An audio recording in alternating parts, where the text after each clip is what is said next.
Have you ever tried holding onto something so tightly that it broke under the pressure? A fragile flower crushed in your hand, a sandcastle crumbling as you attempt to perfect it, a relationship strained from endless effort. It's a painful lesson many of us have experienced. Sometimes, the harder we try, the worse the outcome becomes. Think back to a time when you desperately wanted something to go your way.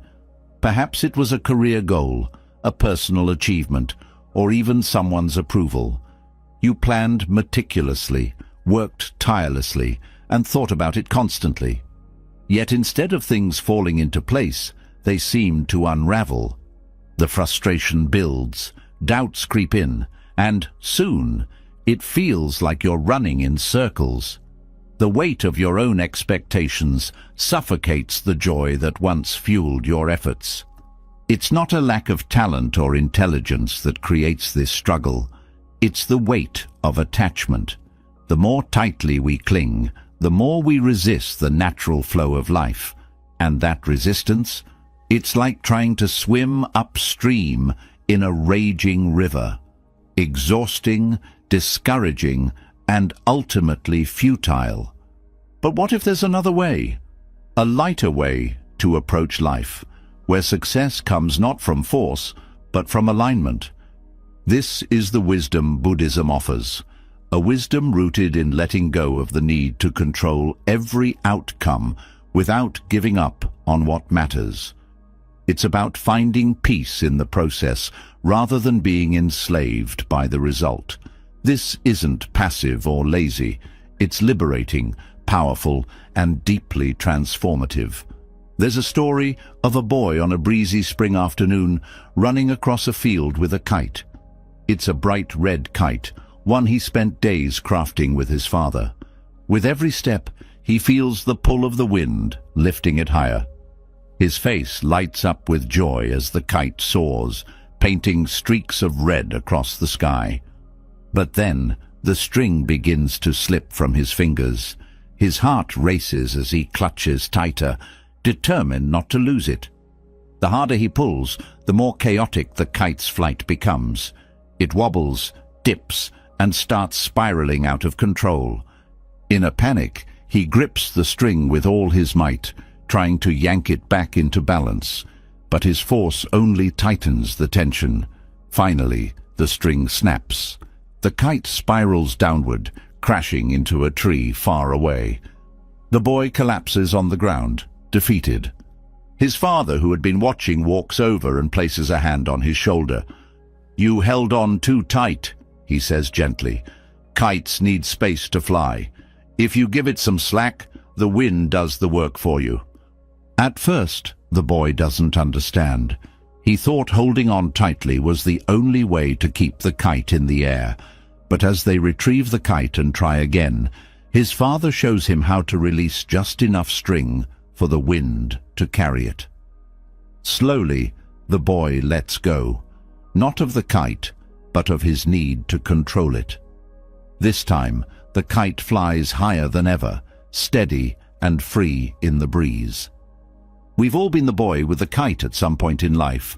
Whether it's a goal we're striving for, a dream we're chasing, or a relationship we're trying to hold together, there's this instinct to grip tighter when things feel uncertain.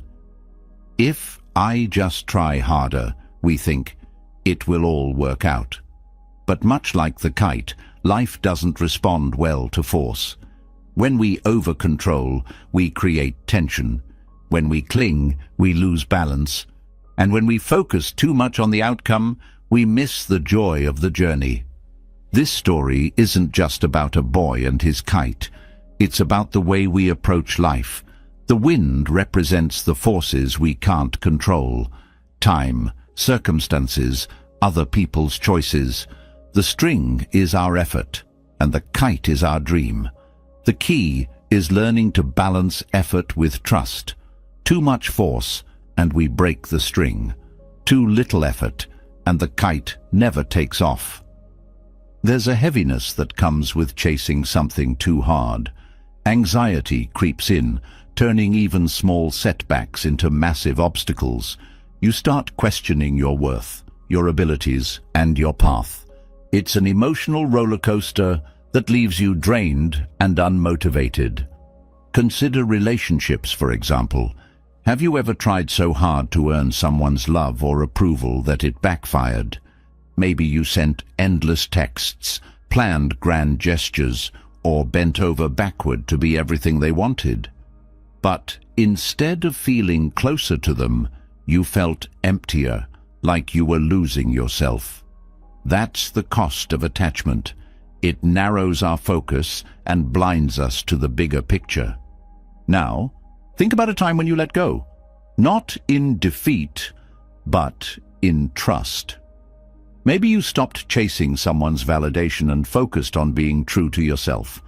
Or you released your grip on a goal, choosing instead to enjoy the process. What happened? Often things begin to flow naturally. The energy you once spent worrying transforms into clarity and confidence. Letting go isn't about quitting or giving up. It's about creating space for life to unfold as it's meant to. When the boy loosened his grip on the string, he didn't stop caring about the kite. He simply allowed it to fly on its own. This balance of effort and surrender is what allows results to come naturally. Buddhism teaches that attachment is the root of suffering, but this doesn't mean we shouldn't care deeply or work hard.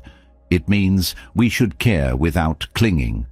When we hold on too tightly, we resist the natural flow of life, creating stress and frustration.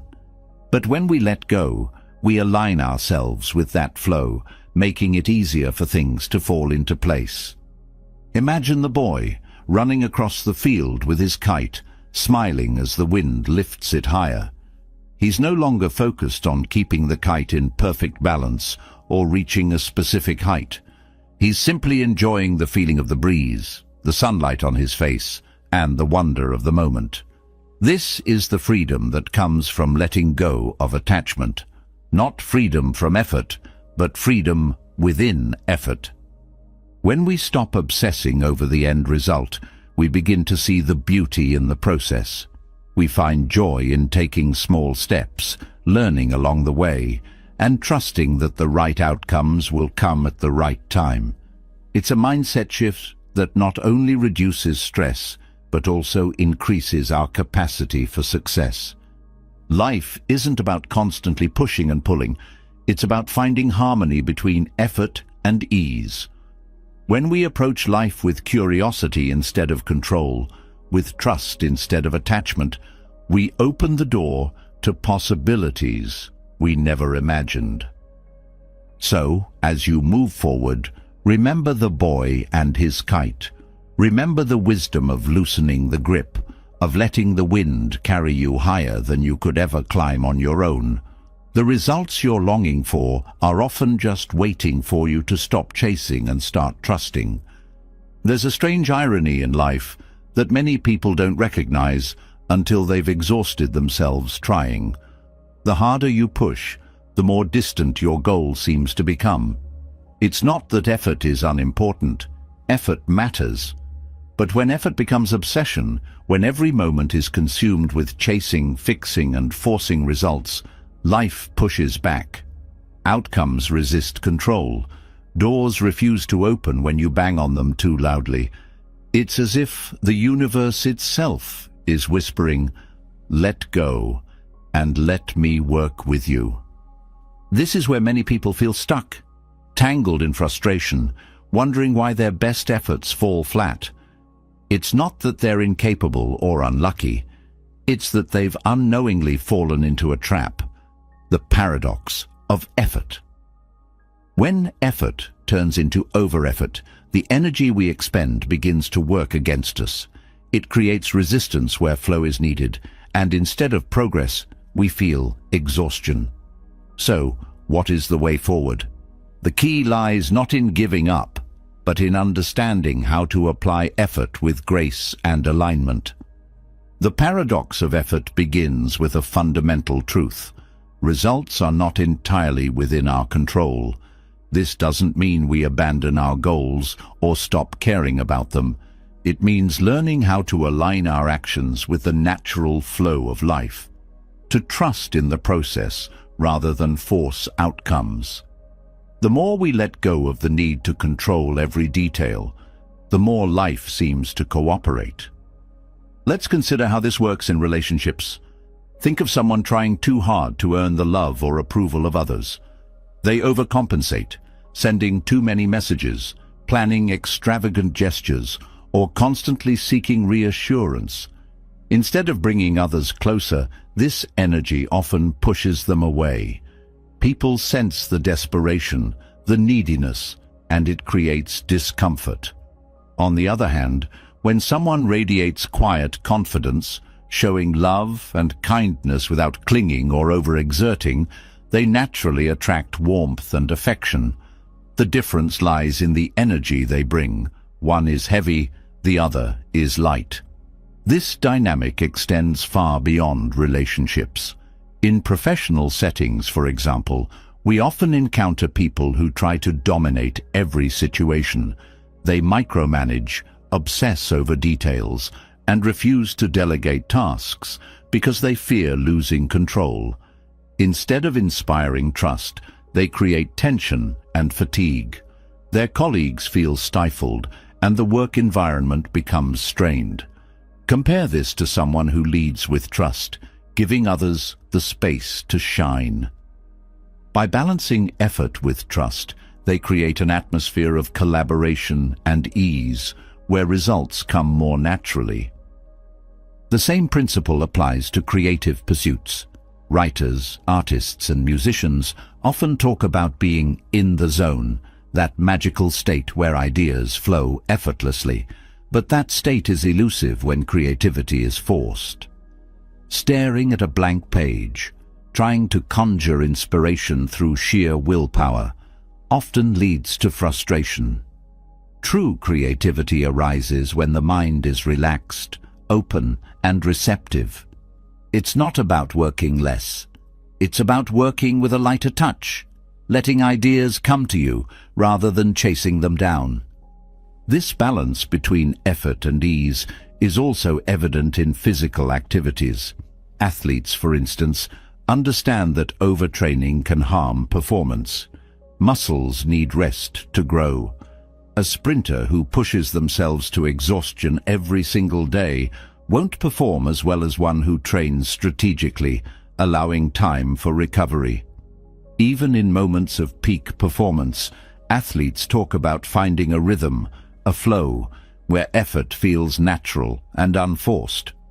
The harder they try to force their movements, the less efficient they become. Nature itself provides countless examples of the paradox of effort. Consider a river flowing around rocks. It doesn't fight against the obstacles in its path. It simply adapts, finding the easiest way forward. Its power lies in its ability to flow naturally, without resistance. The same principle can guide us in our own pursuits. When we stop fighting against the current, we conserve energy and make progress with greater ease. The paradox of effort doesn't mean abandoning discipline or hard work. Discipline is essential, but it must be paired with trust. Trust in the timing of things, trust in the process, trust that not every detail needs to be controlled. This trust creates space for results to unfold naturally, in ways we might not have anticipated. For instance, people often approach their careers with a rigid plan, expecting every step to follow a specific timeline. But life rarely unfolds according to a script. Opportunities often arise when we least expect them, and rigidly clinging to one path can blind us to these possibilities. By focusing on doing our best in the present moment, rather than obsessing over future outcomes, we remain open to unexpected doors that may lead to even greater success. There's a quiet strength in knowing when to let go. Letting go doesn't mean apathy. It means releasing the mental tension that clouds judgment and drains energy. A gardener, for example, doesn't stand over their plants. shouting at them to grow faster. They tend the soil, water the seeds, and trust the natural process of growth. The same applies to our goals. We nurture them with consistent effort, but we must also give them space to grow. Many spiritual traditions echo this wisdom. In Buddhism, the concept of non-attachment teaches us to act without being overly fixated on the results. This doesn't mean acting without care. It means acting with clarity and focus, unburdened by anxiety over outcomes. When we release attachment, we free ourselves from the emotional roller coaster of success and failure. This emotional steadiness allows us to respond to challenges with resilience, rather than reacting impulsively out of fear or frustration. The paradox of effort also reminds us to find joy in the process. Too often, we place all our happiness on achieving a specific goal, believing we'll finally be content once we reach it. But this mindset robs us of the present moment. Life is happening now, not in some distant future. By shifting our focus from the end result to the present journey, we unlock a deeper sense of fulfillment. This doesn't diminish the importance of our goals. It enhances our experience of working toward them. There's a profound sense of liberation in realizing that you don't have to control everything to succeed. In fact, the more you try to control, the more resistance you create. It's like trying to untangle a knot by pulling harder. The knot only tightens. But when you approach it with patience and care, the threads begin to loosen.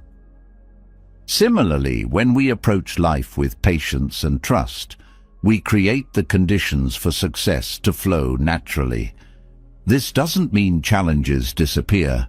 Life will always present obstacles, but when we stop fighting against them and start working with them, those obstacles become opportunities for growth. A tree that grows in a windy environment develops deeper roots to stay grounded.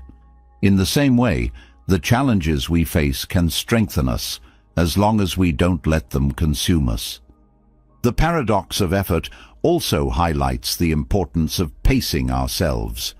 Burnout is a real consequence of overexertion. When we push too hard, we drain our energy and lose the ability to see clearly. Rest isn't a luxury, it's a necessity. Just as a musician pauses between notes to create rhythm, we must incorporate moments of stillness into our efforts.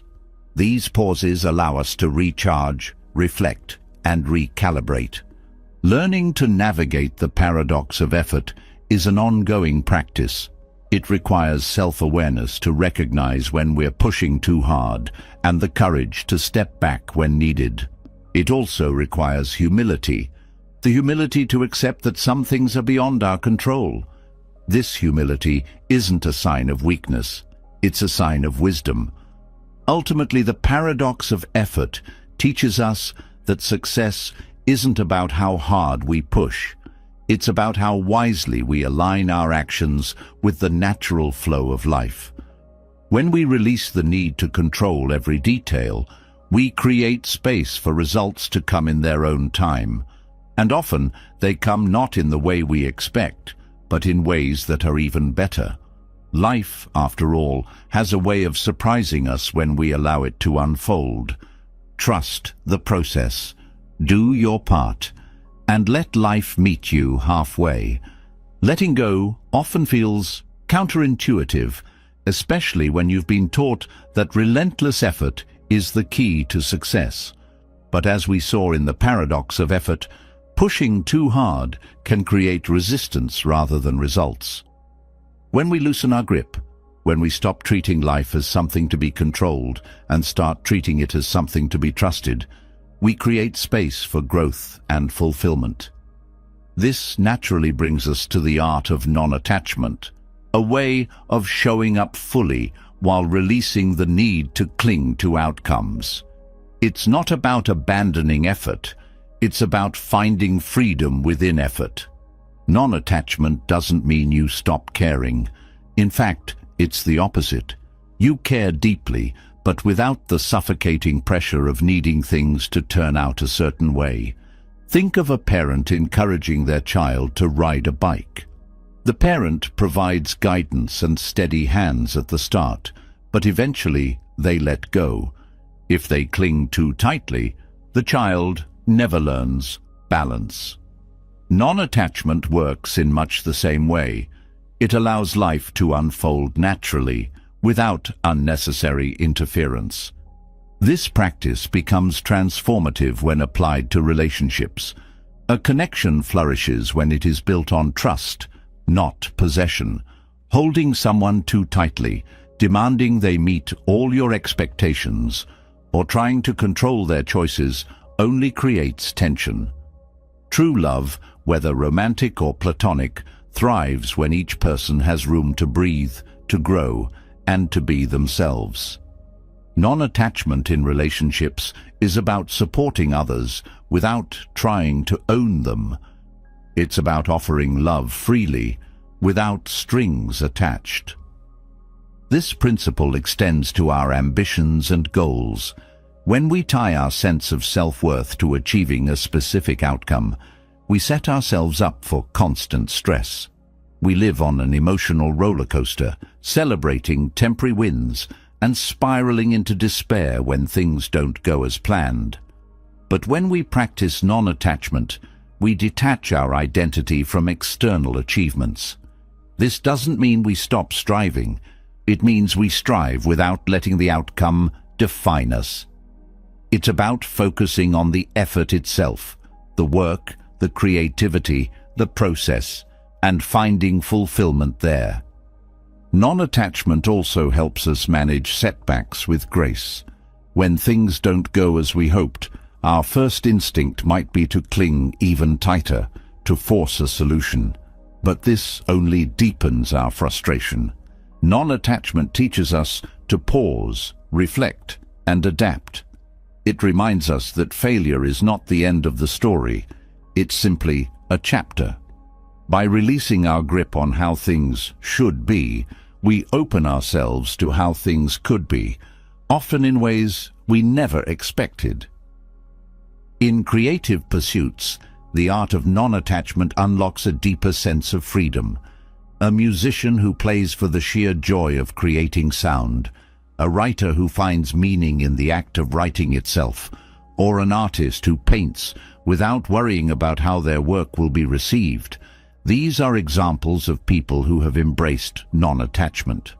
Their creativity flows because it is not weighed down by fear of judgment or pressure to achieve perfection. Ironically, this mindset often leads to some of the most inspired and impactful work. In moments of uncertainty, non-attachment becomes a source of strength. Life is unpredictable, and trying to control every detail only leads to anxiety. But when we approach uncertainty with openness and trust, we find resilience. We learn to ride the waves of change rather than being overwhelmed by them. This doesn't mean passively accepting everything that happens. It means responding thoughtfully and purposefully, without clinging to outcomes we cannot control. The art of non-attachment also fosters better decision-making. When we are overly attached to a specific outcome, our judgment becomes clouded. We make choices based on fear of loss, fear of failure, fear of disappointment, rather than on clarity and wisdom. Non-attachment clears away this fog, allowing us to act from a place of confidence and integrity. It helps us prioritize what truly matters, rather than being driven by fleeting desires or external pressures. One of the most beautiful aspects of non-attachment is how it deepens our appreciation for the present moment. When we're not fixated on what's next, we can fully engage with what's now. A conversation becomes more meaningful when we're not distracted by thoughts of what we need to say next. A walk in nature feels richer when we're not preoccupied with where we're headed. Non-attachment invites us to savor life as it unfolds, one moment at a time. This mindset also encourages us to embrace impermanence. Everything in life is temporary. Our successes, our challenges, even our relationships. At first, this might feel unsettling, but when we accept impermanence, we find freedom. We stop clinging to what we think we need and start appreciating what we have. We become more present, more grounded, and more at peace with the ebb and flow of life. Practicing non-attachment doesn't mean avoiding effort or commitment. It's about aligning your actions with your values while releasing the need for specific results. It's about showing up fully, knowing that your worth isn't tied to what you achieve, but to how you live. This perspective is liberating. It frees you from the emotional roller coaster of success and failure and allows you to approach life with calm confidence. To cultivate non-attachment, start by observing your relationship with control. Notice where you're holding on too tightly, whether it's to a goal, a person, or an idea of how things should be. Ask yourself, what would happen if I loosened my grip? This doesn't mean giving up. It means creating space for life to move naturally. Mindfulness is a powerful tool for this practice. By staying present, you can act with intention rather than reacting out of fear or habit. Mindfulness helps you focus on what you can control while letting go of what you can't.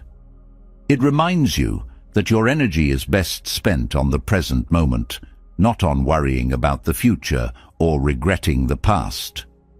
Non-attachment also requires self-compassion. Letting go is not always easy, especially when it involves deep-seated fears or habits. Be patient with yourself as you navigate this process. Celebrate small steps and remember that growth takes time. There's a profound sense of liberation in realizing that you don't have to control everything. In fact, the more you release control, the more life seems to flow. Non-attachment allows you to act with purpose while staying open to the unexpected. It helps you find joy in the journey rather than being consumed by the destination. By practicing non-attachment, you create space for peace, creativity, and genuine connection. You free yourself from the emotional weight of clinging, allowing life to unfold in its own time and way. This isn't about giving up, it's about finding a deeper, more sustainable way of engaging with the world. It's about living fully, with clarity, trust, and an open heart. Non-attachment teaches us to release the grip of control, to trust the process of life without clinging to outcomes. But how do we practice this in a world so focused on results and constant striving? The answer lies all around us. In the natural world, where the wisdom of life's flow is quietly displayed in every stream, breeze, and living creature. Nature offers us profound lessons on balance, patience, and surrender, showing us how to navigate life with grace and harmony. By observing its rhythms, we begin to understand how to align ourselves with the same effortless power. Take a moment to think about a waterfall cascading down a mountainside. The water doesn't resist the rocks in its path, nor does it try to reshape them by force. Instead, it flows around them, finding the path of least resistance. Over time, the water's persistent yet gentle nature wears the rocks smooth, creating harmony rather than conflict. This is one of nature's greatest lessons. Progress is often made not through brute force, but through steady, adaptable effort. The waterfall doesn't hesitate or stop when obstacles arise. It continues to flow, trusting its course. This principle can reshape how we approach challenges. Often, we tackle obstacles with a mindset of resistance, viewing them as barriers that need to be fought or conquered. But this creates unnecessary struggle. Like the water in a stream, we can learn to adapt, redirect, and continue moving forward without losing momentum. Resistance depletes energy, while adaptability conserves it. This doesn't mean passivity. It means approaching challenges with flexibility and creativity rather than rigid force. Butterflies teach us another vital lesson about the value of patience and trust. A caterpillar doesn't rush its transformation into a butterfly. It doesn't panic inside its cocoon or try to force its wings to grow faster. The process takes time, but it unfolds perfectly according to nature's design. When the time comes, the butterfly emerges, fragile at first, but quickly gaining strength as it stretches its wings. This transformation isn't rushed, and because of that, it's complete. If the butterfly were to force its way out prematurely, it wouldn't survive. This lesson reminds us that growth and change can't always be hurried. There's a natural rhythm to life that demands trust and patience. When we attempt to rush outcomes, we risk compromising the process. Whether it's personal growth, relationships, or professional goals, allowing things to unfold naturally often leads to more meaningful and lasting results. Just like the butterfly, our own transformations require time, and the waiting is not wasted. It's where the real work happens. Nature also shows us the beauty of balance. A tree grows upward toward the sun, while its roots sink deep into the earth. Without both, it wouldn't survive. This interplay of grounding and reaching mirrors the balance we need in our own lives. We're often so focused on reaching higher, achieving more, pushing further, that we forget the importance of being grounded. Without stability, our efforts become unsustainable. Nature's wisdom reminds us to balance ambition with presence, action with reflection, and striving with stillness. Consider the changing seasons. Winter doesn't resent the arrival of spring, and summer doesn't try to hold on when autumn comes. Each season has its purpose, and nature flows seamlessly through these cycles. In the same way, our lives have seasons, times of growth, times of rest, times of letting go.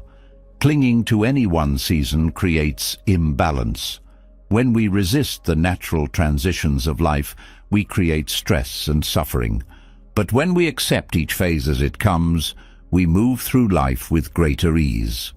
The simplicity of nature's rhythms also teaches us to let go of unnecessary complexity. In a forest, every element has a role, and nothing is wasted. The fallen leaves nourish the soil, which feeds the trees, which provide shelter for animals. This interconnectedness creates harmony. In contrast, our lives often become cluttered with excess. Too many commitments, possessions, or distractions.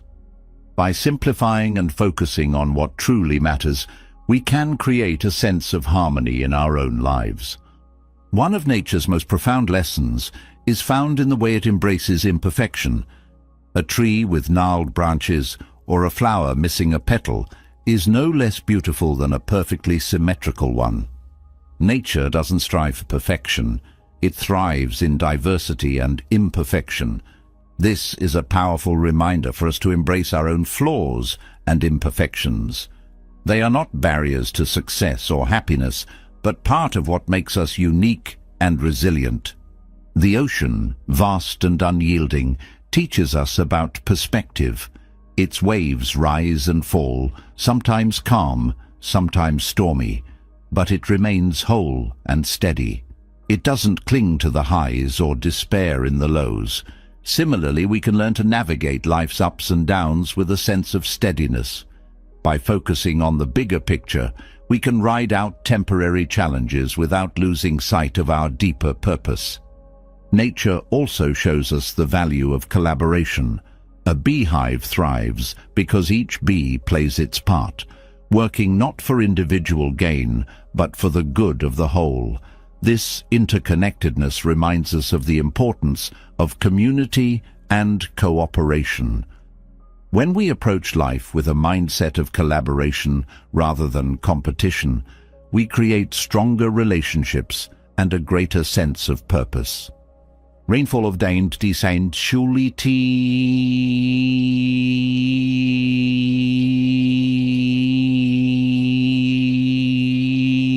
A single raindrop seems insignificant, but when combined with millions of others, it nourishes the earth, fills rivers, and sustains life. This reminds us that small, consistent actions can have a profound impact. We often underestimate the power of small steps, but nature shows us that even the tiniest contributions can lead to transformative results over time. The way flowers bloom teaches us about timing. A bud doesn't force itself to open before it's ready.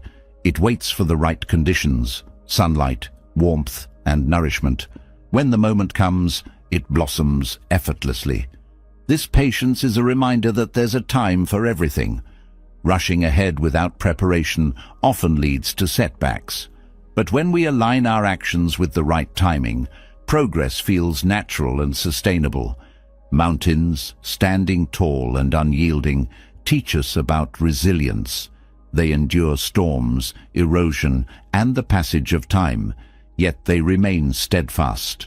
Their presence reminds us of the strength we have within us to endure challenges. Resilience isn't about being unshaken by life's difficulties. It's about standing firm in the face of them, knowing that they, too, will pass. Birds in flight demonstrate the balance between effort and trust. A bird flaps its wings to gain altitude, but once it reaches the right height, it glides effortlessly on the wind. It doesn't waste energy fighting the air. It works with it. This is a powerful metaphor for how we can navigate our own journeys.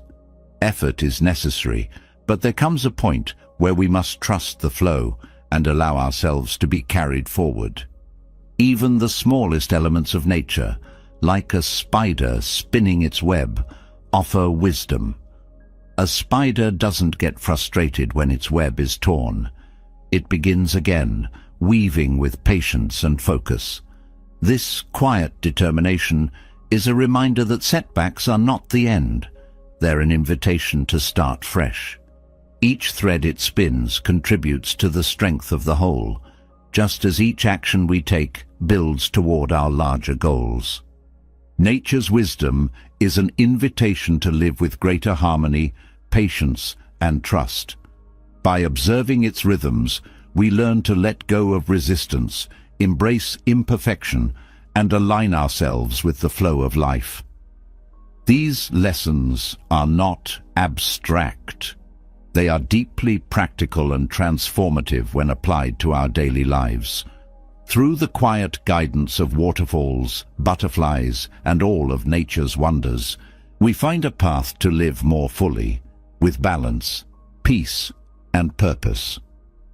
Nature has shown us the beauty of balance, resilience, and the power of flowing with life rather than against it.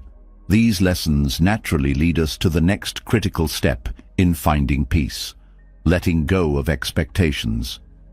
Expectations often act as invisible chains, binding us to disappointment, frustration, and restlessness. They're built on assumptions about how life should unfold, yet when those assumptions don't align with reality, they create suffering.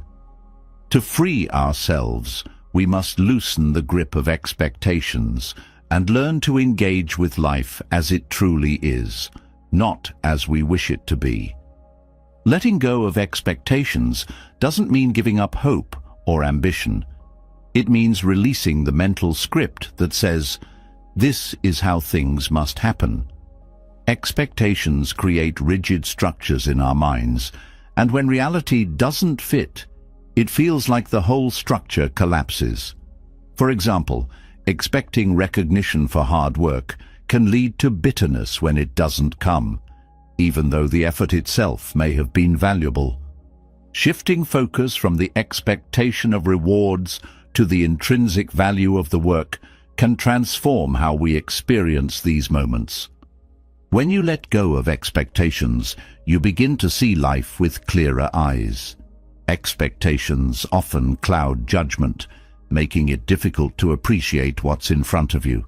For instance, when you enter a conversation expecting specific responses, you miss the richness of what's actually being said. Letting go of those mental scripts allows you to listen deeply and connect more authentically. In relationships, this can be transformative. Instead of holding others to rigid expectations, you create space for them to show up as they truly are, fostering deeper understanding and connection. Expectations can also weigh heavily on our sense of self.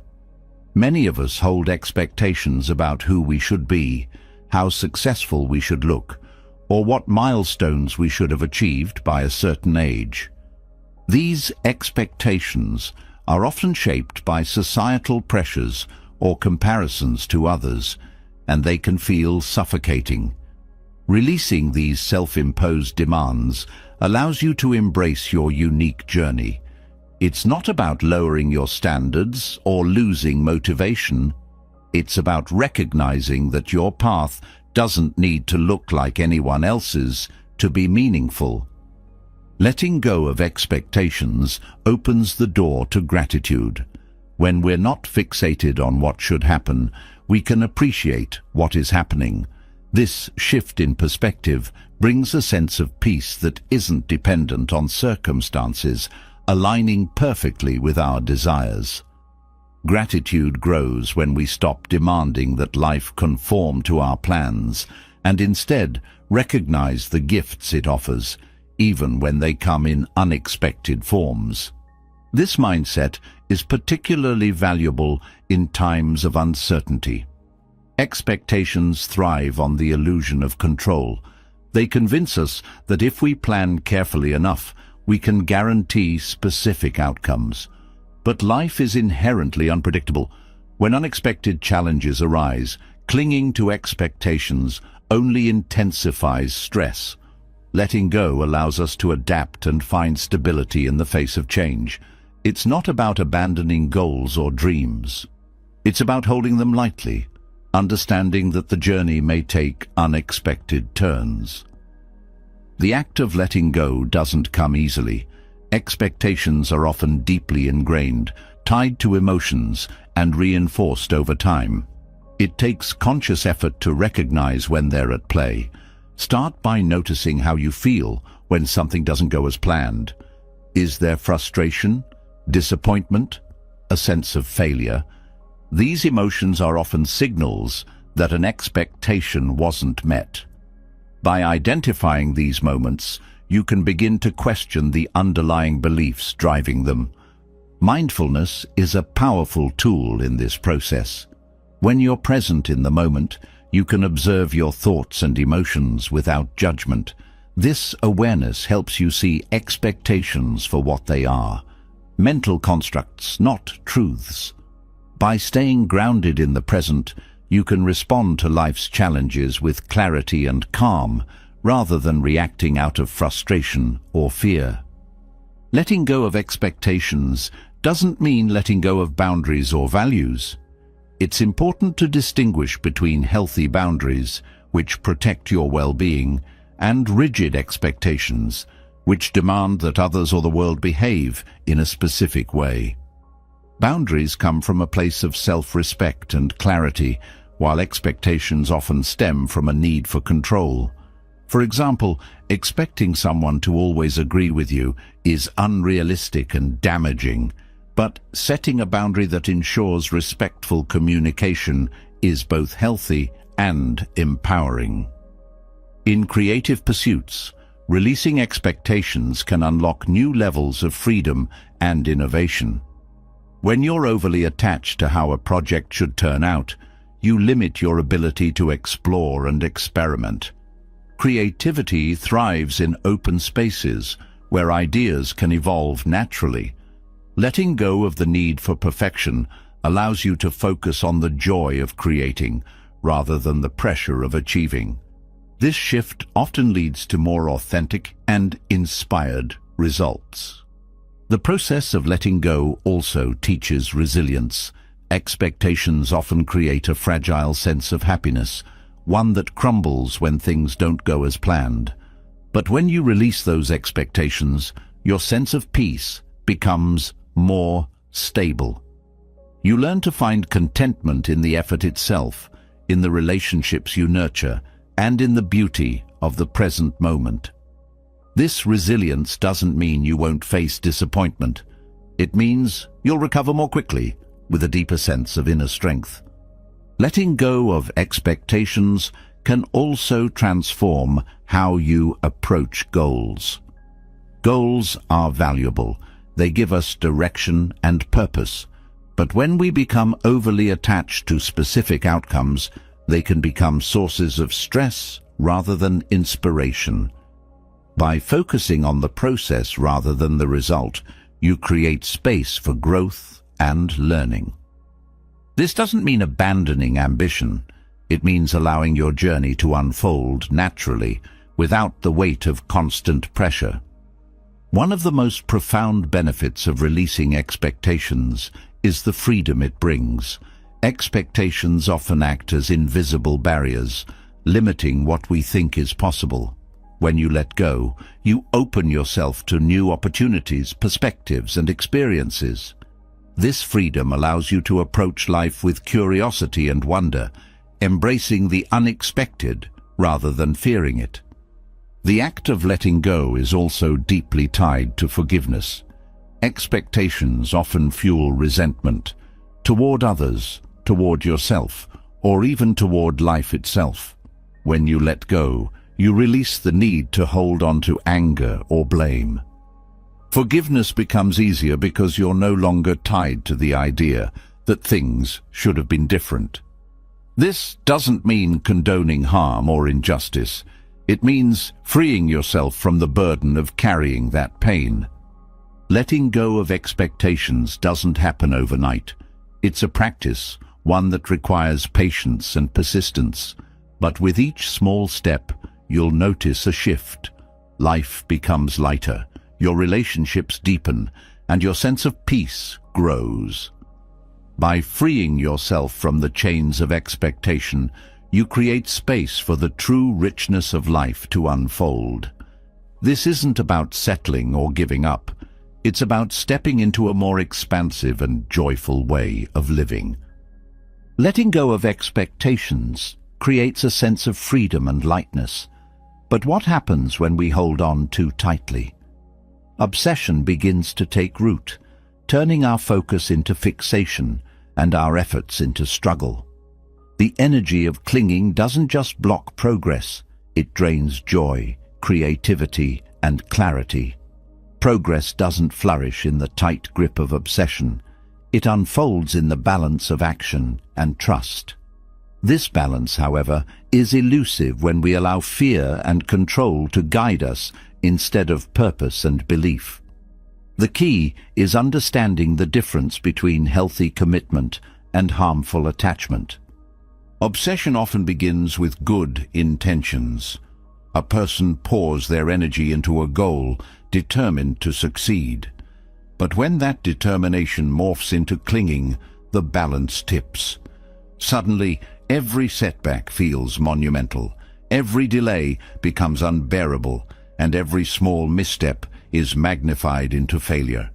This creates a vicious cycle where the harder we push, the more resistance we face. Clinging is rooted in fear, fear of losing control, fear of failing, fear of not being enough. And fear, by its very nature, limits us. It narrows our perspective, consumes our energy, and blinds us to opportunities. Trust, on the other hand, is expansive. Trust allows us to take action without the emotional weight of obsession. When we trust, we focus on what we can do while releasing the need to control everything. Trust doesn't mean passivity. It means approaching our goals with confidence in the process rather than desperation for results. This shift in energy is subtle but powerful. It transforms effort from frantic to focused, from heavy to purposeful. Obsession often leads to overthinking. When we're overly fixated on an outcome, our minds spin endlessly with what-ifs and worst-case scenarios. Overthinking doesn't solve problems, it amplifies them. It creates mental clutter that makes it harder to see the bigger picture. Trust clears this clutter. It allows us to focus on what truly matters and to take deliberate, meaningful steps forward. Trust quiets the noise of overthinking, replacing it with clarity and calm. Clinging also affects relationships. When we're obsessed with how others perceive us or how they should behave, we place unnecessary strain on those connections. Obsession often manifests as neediness, control, or constant validation seeking. This not only pushes people away, but also leaves us feeling unfulfilled because our sense of worth becomes tied to their approval. Trust, however, fosters healthier relationships. When we trust others, we allow them to be themselves without trying to mold them into our expectations.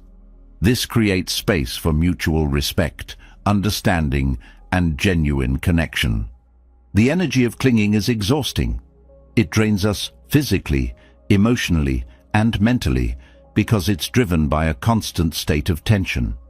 When we cling, we resist the natural flow of life, trying to force outcomes that may not be within our control. This resistance creates friction, and friction burns energy. Trust, on the other hand, restores energy. It's a state of alignment where effort flows naturally, unburdened by the need to force or control. Trusting the process allows us to conserve energy for what truly matters. Obsession also blocks creativity. When we're fixated on a single outcome, we become rigid in our thinking. We're so focused on reaching a specific destination that we miss the opportunities and possibilities along the way. Trust opens the door to creative solutions and unexpected paths.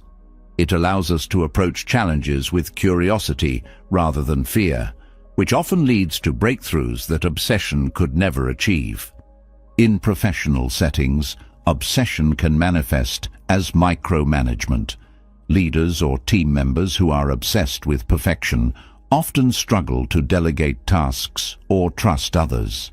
This not only creates an unhealthy work environment but also stifles innovation. Trust, on the other hand, empowers others to take ownership of their roles. It fosters collaboration and creativity, leading to better results and stronger relationships. Trust builds an environment where people feel valued and motivated to contribute their best. Obsession thrives on comparison. When we're constantly measuring ourselves against others, we feed the energy of clinging. We start to believe that our worth is tied to outperforming or outshining someone else. This mindset not only creates insecurity, but also shifts our focus away from our own path. Trust redirects our attention inward. It reminds us that our journey is unique and that our progress isn't diminished by someone else's success.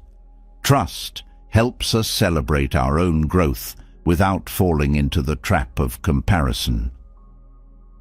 Clinging also magnifies the fear of failure. When we're obsessed with achieving a specific goal, the possibility of failure feels catastrophic. This fear often paralyzes us, preventing us from taking risks or trying new approaches. Trust reframes failure as a natural part of the process. It reminds us that setbacks are temporary and that every mistake holds a lesson. Trust gives us the courage to keep moving forward, even when the path is uncertain. The energy of clinging often shows up as impatience. When we're obsessed with results, we want them immediately. We become frustrated by delays, convinced that any pause in progress is a sign of failure. Trust teaches patience. It reminds us that growth takes time and that some things can't be rushed. Trust allows us to embrace the pace of life, finding peace in the process rather than racing toward the finish line. Obsession also creates tunnel vision. When we're fixated on a single outcome, we miss the opportunities, connections, and experiences that don't align with that narrow focus. Trust broadens our perspective.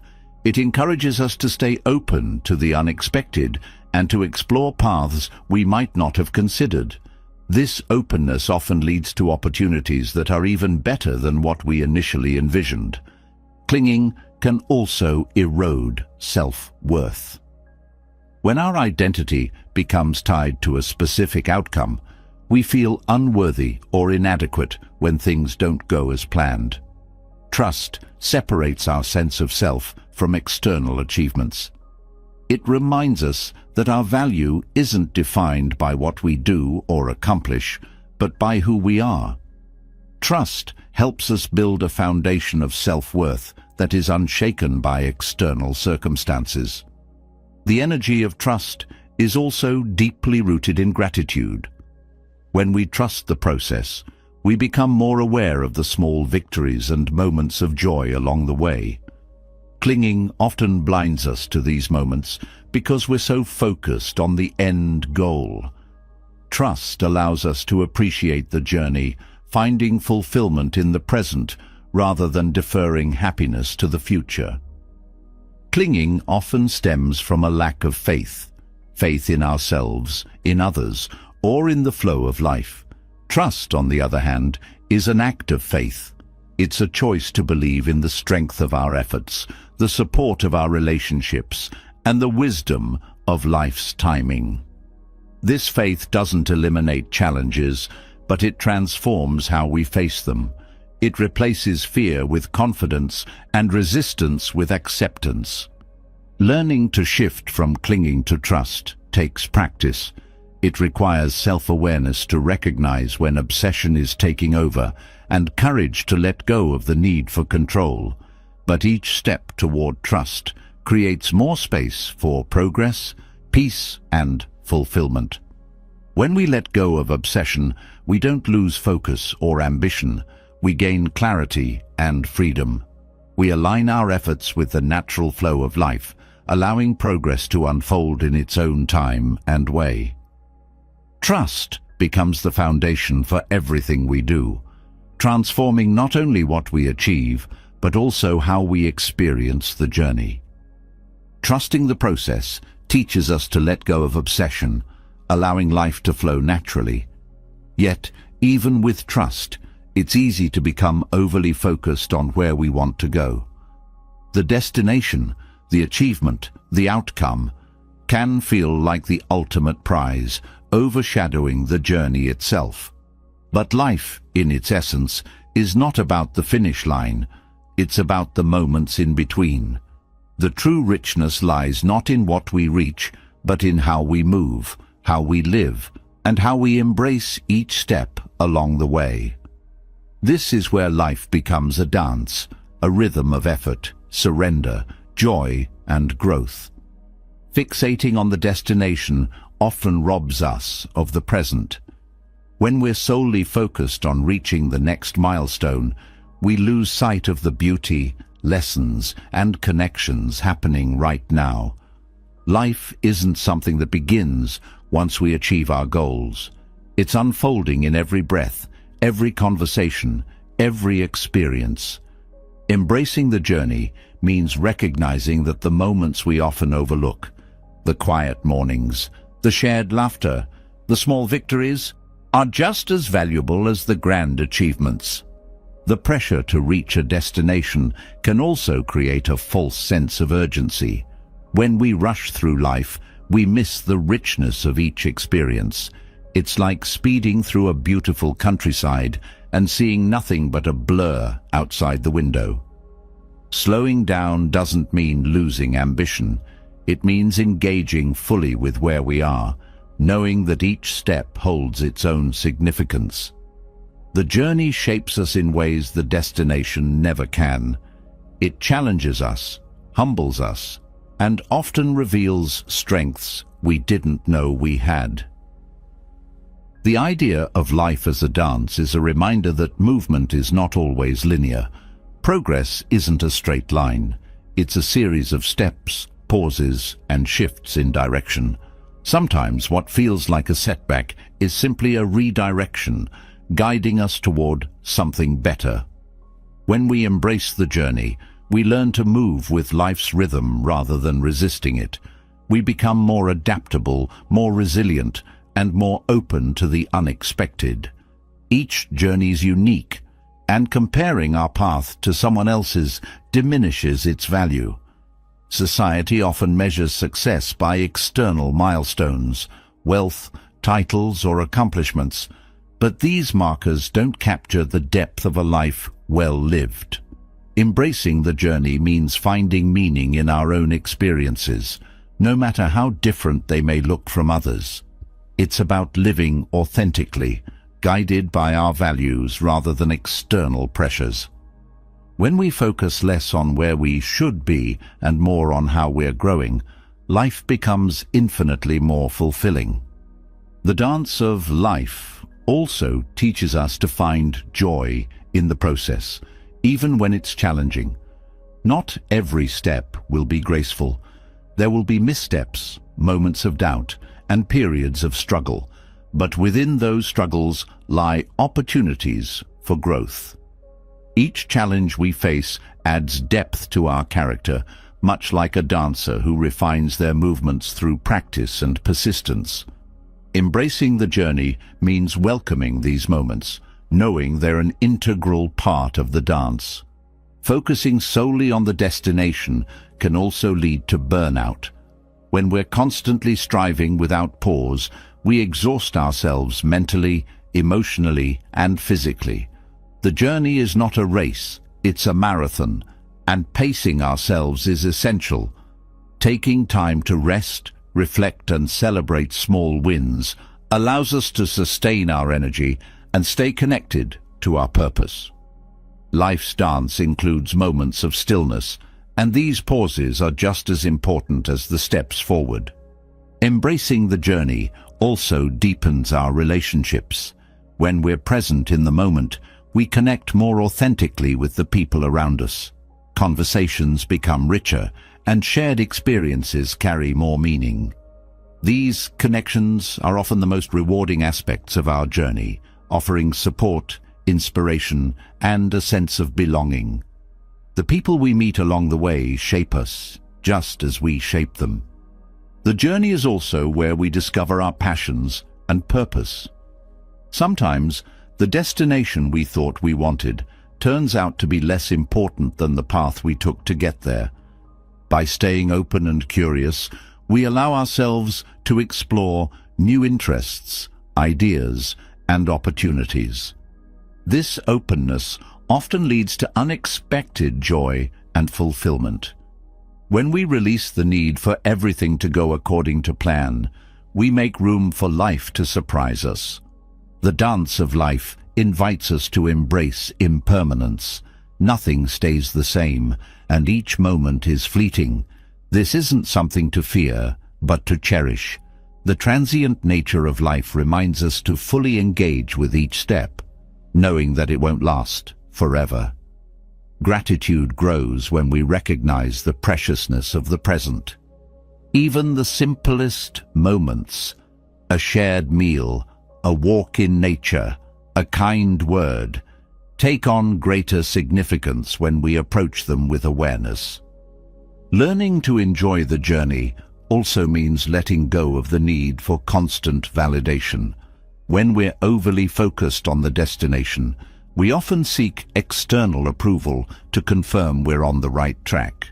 But true fulfillment comes from within.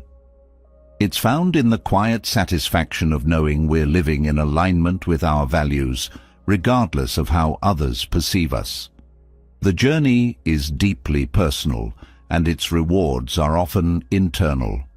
Growth, resilience, and a sense of peace. The dance of life also requires us to trust ourselves. The path won't always be clear, and there will be times when doubt creeps in. But embracing the journey means believing in our ability to navigate uncertainty. Trusting ourselves doesn't mean having all the answers. It means knowing we can adapt, learn, and grow as we move forward. Each step we take builds confidence, even when the way ahead feels uncertain. The journey is where we cultivate patience. In a world that values instant results, learning to appreciate the process can feel counterintuitive. But growth takes time, and rushing often leads to frustration. Patience allows us to approach challenges with a sense of calm, knowing that progress often unfolds gradually. It teaches us to focus on what we can do today, rather than worrying about how long it will take to reach our goals. Embracing the journey also means letting go of perfectionism. Life is messy, unpredictable, and imperfect, and that's what makes it beautiful. When we release the pressure to have everything figured out, we create space for creativity, spontaneity, and joy. The dance of life isn't about flawless execution. It's about showing up, moving with intention, and finding meaning in the process. The journey often reveals our true strengths. It's easy to feel confident when everything is going smoothly, but it's in moments of struggle that we discover our resilience, determination, and resourcefulness. These qualities aren't developed overnight. They're cultivated through experience. By embracing the journey, we allow these strengths to emerge, shaping us into more capable and compassionate individuals. Life's dance also encourages us to celebrate progress, no matter how small. When we're fixated on the destination, we overlook the milestones along the way. But each step forward, no matter how minor, is worth acknowledging. Celebrating progress doesn't mean settling. It means recognizing the effort and growth that brought us to this point. These moments of celebration fuel our motivation and remind us of the value of the journey. The journey is where we find meaning. The destination may bring a sense of achievement, but it's the path we take to get there that shapes our story. Each decision, challenge, and experience adds depth to our lives, creating a narrative that is uniquely ours. Embracing the journey allows us to live fully, finding purpose not just in where we're going, but in how we get there. The dance of life is ongoing. There is no final step, no ultimate destination where everything suddenly makes sense. Instead, life invites us to keep moving, learning, and growing. By embracing the journey, we align ourselves with its rhythm, finding joy in the movement itself. This isn't about giving up on goals or dreams. It's about living in a way that honors the present while moving toward the future. Life becomes richer, fuller, and more meaningful when we dance with it rather than racing against it. As we embrace the journey, we begin to see life for what it truly is. Not a race to a final destination, but a symphony of moments, growth, and unexpected turns. But what happens when we feel lost? When the rhythm of life seems offbeat and we question whether we're even moving in the right direction? This is where trust becomes essential. Not blind trust, but a deeper belief in the unfolding of life itself. Trusting the universe is not about passivity or resignation. It's about aligning with life's rhythm and recognizing that sometimes the most profound progress happens when we let go of control and move with the current instead of against it. Trusting the universe begins with understanding that life operates on its own timeline, not ours. We often feel frustration or anxiety when things don't happen as quickly as we expect. But this impatience overlooks a simple truth. Timing matters. Just as the sun rises and sets at the perfect moment, our lives unfold according to rhythms that we can't always predict or control. Trusting the universe means embracing this timing, even when it doesn't align with our plans. It's about recognizing that some seeds need more time to grow, and that rushing the process can lead to incomplete results. When we trust life's rhythm, we begin to let go of the illusion of control. Control often feels like a safety net, a way to shield ourselves from uncertainty. But life, by its nature, is unpredictable. No amount of planning or effort can account for every twist and turn. Trusting the universe doesn't mean abandoning responsibility. It means focusing on what we can do while releasing the need to control outcomes. This shift frees us from the anxiety that comes from trying to micromanage life, allowing us to engage with the present moment more fully. Trusting the universe also invites us to cultivate a sense of openness. When we're overly fixated on specific goals or outcomes, we close ourselves off to possibilities we hadn't considered. Life often has a way of surprising us with opportunities that are even better than what we envisioned. But to recognize these opportunities, we need to remain open and flexible. Trusting the universe means staying curious and willing to explore paths we didn't initially plan for. This trust is especially powerful during times of struggle or uncertainty. It's easy to feel aligned with life's rhythm when everything is going smoothly, but true trust is tested when challenges arise. These moments often feel like roadblocks, but they are frequently redirections, guiding us toward growth or new opportunities. Trusting the universe during difficult times allows us to see challenges as part of the bigger picture, rather than obstacles meant to derail us. It helps us find strength and resilience in moments of doubt. Aligning with life's rhythm also means paying attention to its subtle cues. The universe often communicates through patterns, opportunities, and even setbacks. When we slow down and tune in, we begin to notice these signs and can use them to guide our actions. Trusting the universe isn't about waiting passively for things to happen. It's about listening, observing, and responding to life's flow with intention and clarity. One of the most liberating aspects of trusting the universe is the freedom it brings from overthinking. When we constantly analyze and second-guess our decisions, we create mental clutter that clouds our judgment. Trust allows us to act with confidence, knowing that even if we make mistakes, we can learn and adjust. This doesn't mean ignoring logic or foresight. It means balancing them with a sense of faith in the process. Trusting the universe also deepens our sense of connection. When we align with life's rhythm, we begin to see how interconnected everything is. Our actions, thoughts, and energy ripple out into the world, influencing not only our own lives, but also the lives of those around us. This interconnectedness reminds us that we're part of something much larger than ourselves.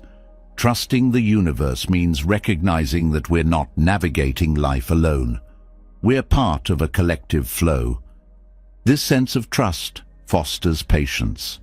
In a world that often glorifies speed and instant results, patience can feel like a lost art. But life's most meaningful experiences, whether it's building a relationship, mastering a skill, or healing from a setback, take time. Trusting the universe helps us appreciate the value of patience, allowing us to move forward without rushing or forcing progress. Patience creates space for growth, reflection, and unexpected blessings. Trust also shifts our relationship with failure. When we don't trust the process, failure feels final, like a door slammed shut. But when we trust, failure becomes a stepping stone, a necessary part of the journey. It's not an end, but a pivot point, redirecting us towards something better suited for our growth. Trusting the universe means seeing failure not as a judgment of our worth, but as a teacher, showing us what we need to learn or adjust. The practice of trust also encourages gratitude. When we stop resisting life and start aligning with its rhythm, we become more aware of the gifts each moment brings.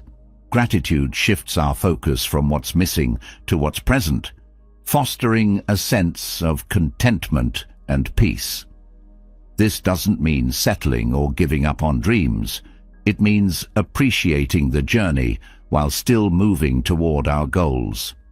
One of the most beautiful outcomes of trusting the universe is the courage it instills. Fear often holds us back, convincing us to play small or stick to what feels safe. But trust allows us to take risks, try new things, and step outside our comfort zones. It reminds us that even if we stumble, life will catch us and guide us forward. This courage opens doors to growth, discovery, and transformation. Aligning with life's rhythm also enhances our intuition. When we're constantly trying to control or predict outcomes, we often ignore the quiet voice within us. Trusting the universe helps us reconnect with our intuition, allowing it to guide our decisions. Intuition isn't about ignoring logic. It's about integrating our inner wisdom with our external actions. This alignment creates a sense of flow, where decisions feel natural and grounded. Trusting the universe also requires self-compassion. There will be moments when we doubt, stumble, or question the process. In these times, it's important to be gentle with ourselves, acknowledging that trust is a practice, not a destination. Self-compassion allows us to navigate these moments with kindness rather than self-criticism, keeping us aligned with life's rhythm even during challenging times. When we trust the universe, we also cultivate a sense of wonder. Life is full of mysteries and surprises, and aligning with its rhythm allows us to experience them more fully. Trust helps us approach each day with curiosity, finding joy in the unknown rather than fearing it. This sense of wonder keeps life vibrant and meaningful, reminding us of its infinite possibilities. Trusting the universe ultimately brings us back to the present moment. When we stop fixating on the future or dwelling on the past, we create space to fully experience the here and now. This presence is where life truly happens. It's where we grow, connect, and find meaning. Aligning with life's rhythm isn't about controlling the flow. It's about moving with it, finding harmony in the process. The practice of trusting the universe is one of surrender, not in the sense of giving up, but in the sense of giving in to the flow of life, its rhythms, and its wisdom. It's about showing up fully, doing our part, and then allowing life to meet us halfway. In this dance, we find not only progress, but also peace, connection, and fulfillment. Trusting the universe transforms how we experience life, turning it into a journey rich with purpose, growth, and joy. Trusting the universe taught us to align with life's natural rhythm, embracing patience and letting go of the need for constant control. But trust alone is not enough. There is an active role we must play. It's one thing to wait for rain, but another to prepare the soil so that, when the rain does come, growth is inevitable. The farmer's wisdom reminds us that it's not the rain that guarantees a bountiful harvest. It's the care and attention given to the soil long before the rain arrives. In life, this principle applies to every area. The foundation you build determines the outcome, no matter how unpredictable the external conditions may seem. The lesson begins with understanding that chasing rain is an exhausting and fruitless pursuit. Rain symbolizes outcomes, rewards, or external validations, things we cannot directly control. The soil, however, is within our care. It represents the groundwork we lay, our mindset, habits, skills, and the effort we invest in preparation. A farmer doesn't spend all their time staring at the sky, waiting for rain to fall. Instead, they work tirelessly on the soil, ensuring it's fertile and ready. This shift in focus from external conditions to internal preparation transforms how we approach life.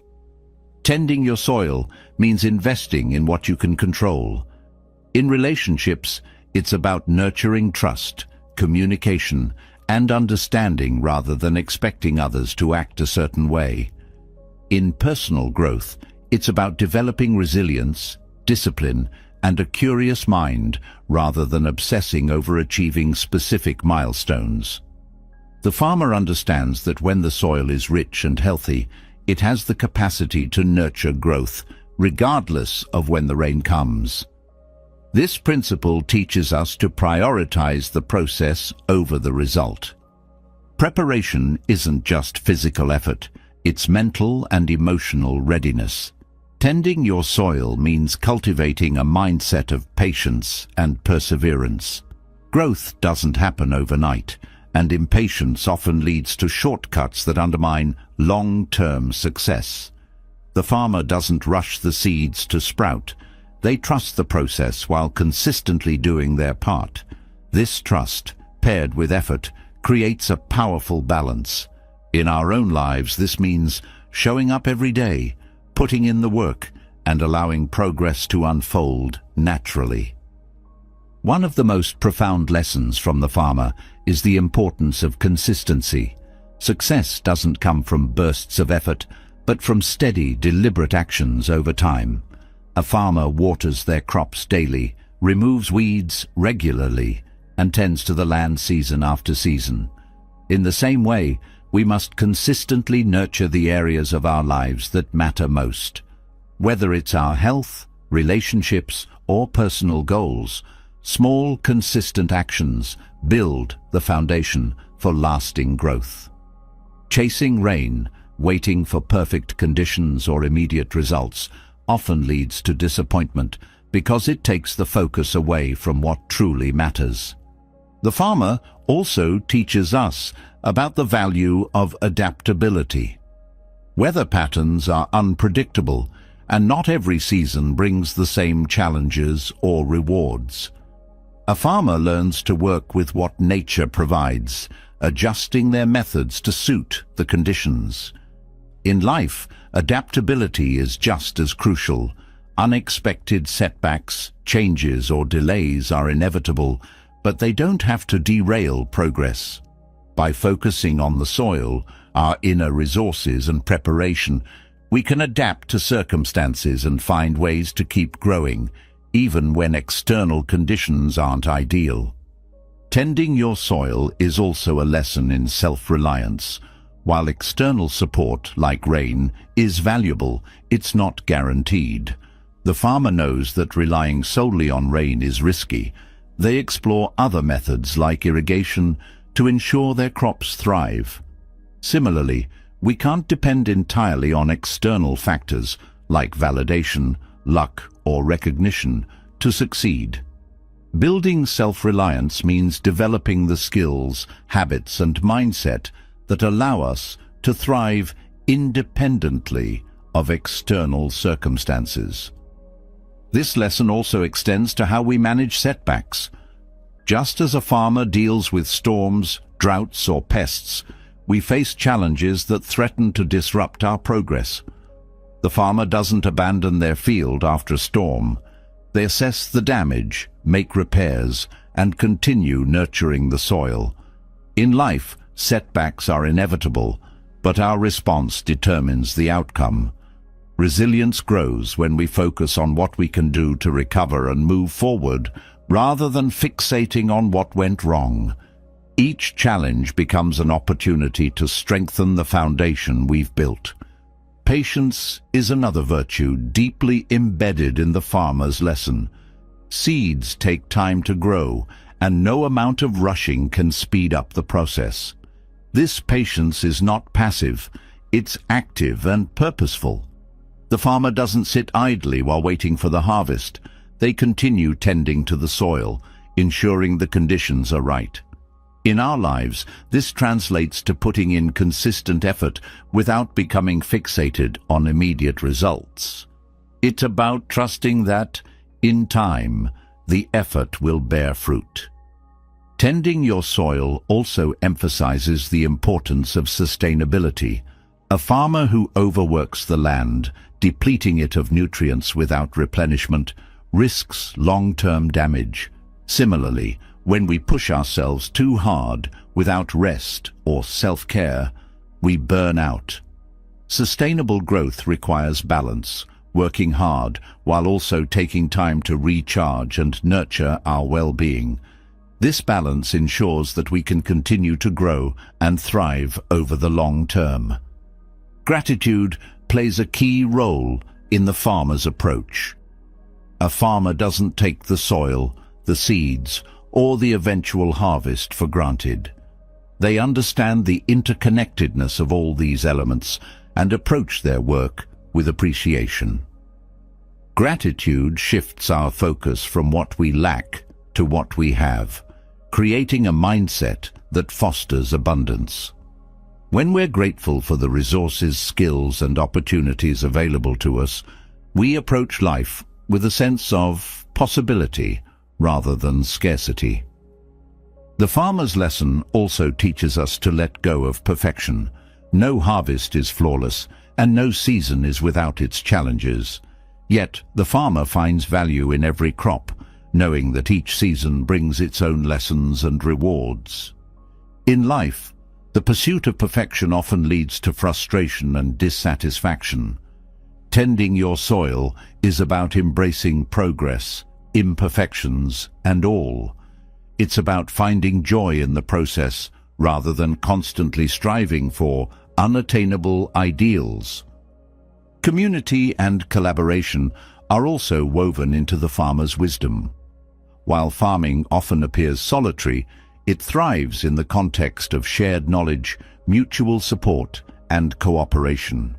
Farmers exchange techniques, tools, and encouragement, recognizing that growth is amplified through connection. In our lives, this translates to building relationships that support and inspire us. Collaboration doesn't diminish self-reliance, it enhances it, creating a network of strength and shared wisdom. Tending your soil is ultimately about alignment.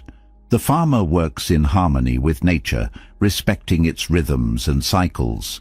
This alignment creates a sense of flow, where effort feels purposeful rather than forced. In our own lives, alignment means living in accordance with our values, passions, and goals. It's about ensuring that our actions reflect who we are and what we truly want, rather than chasing external markers of success.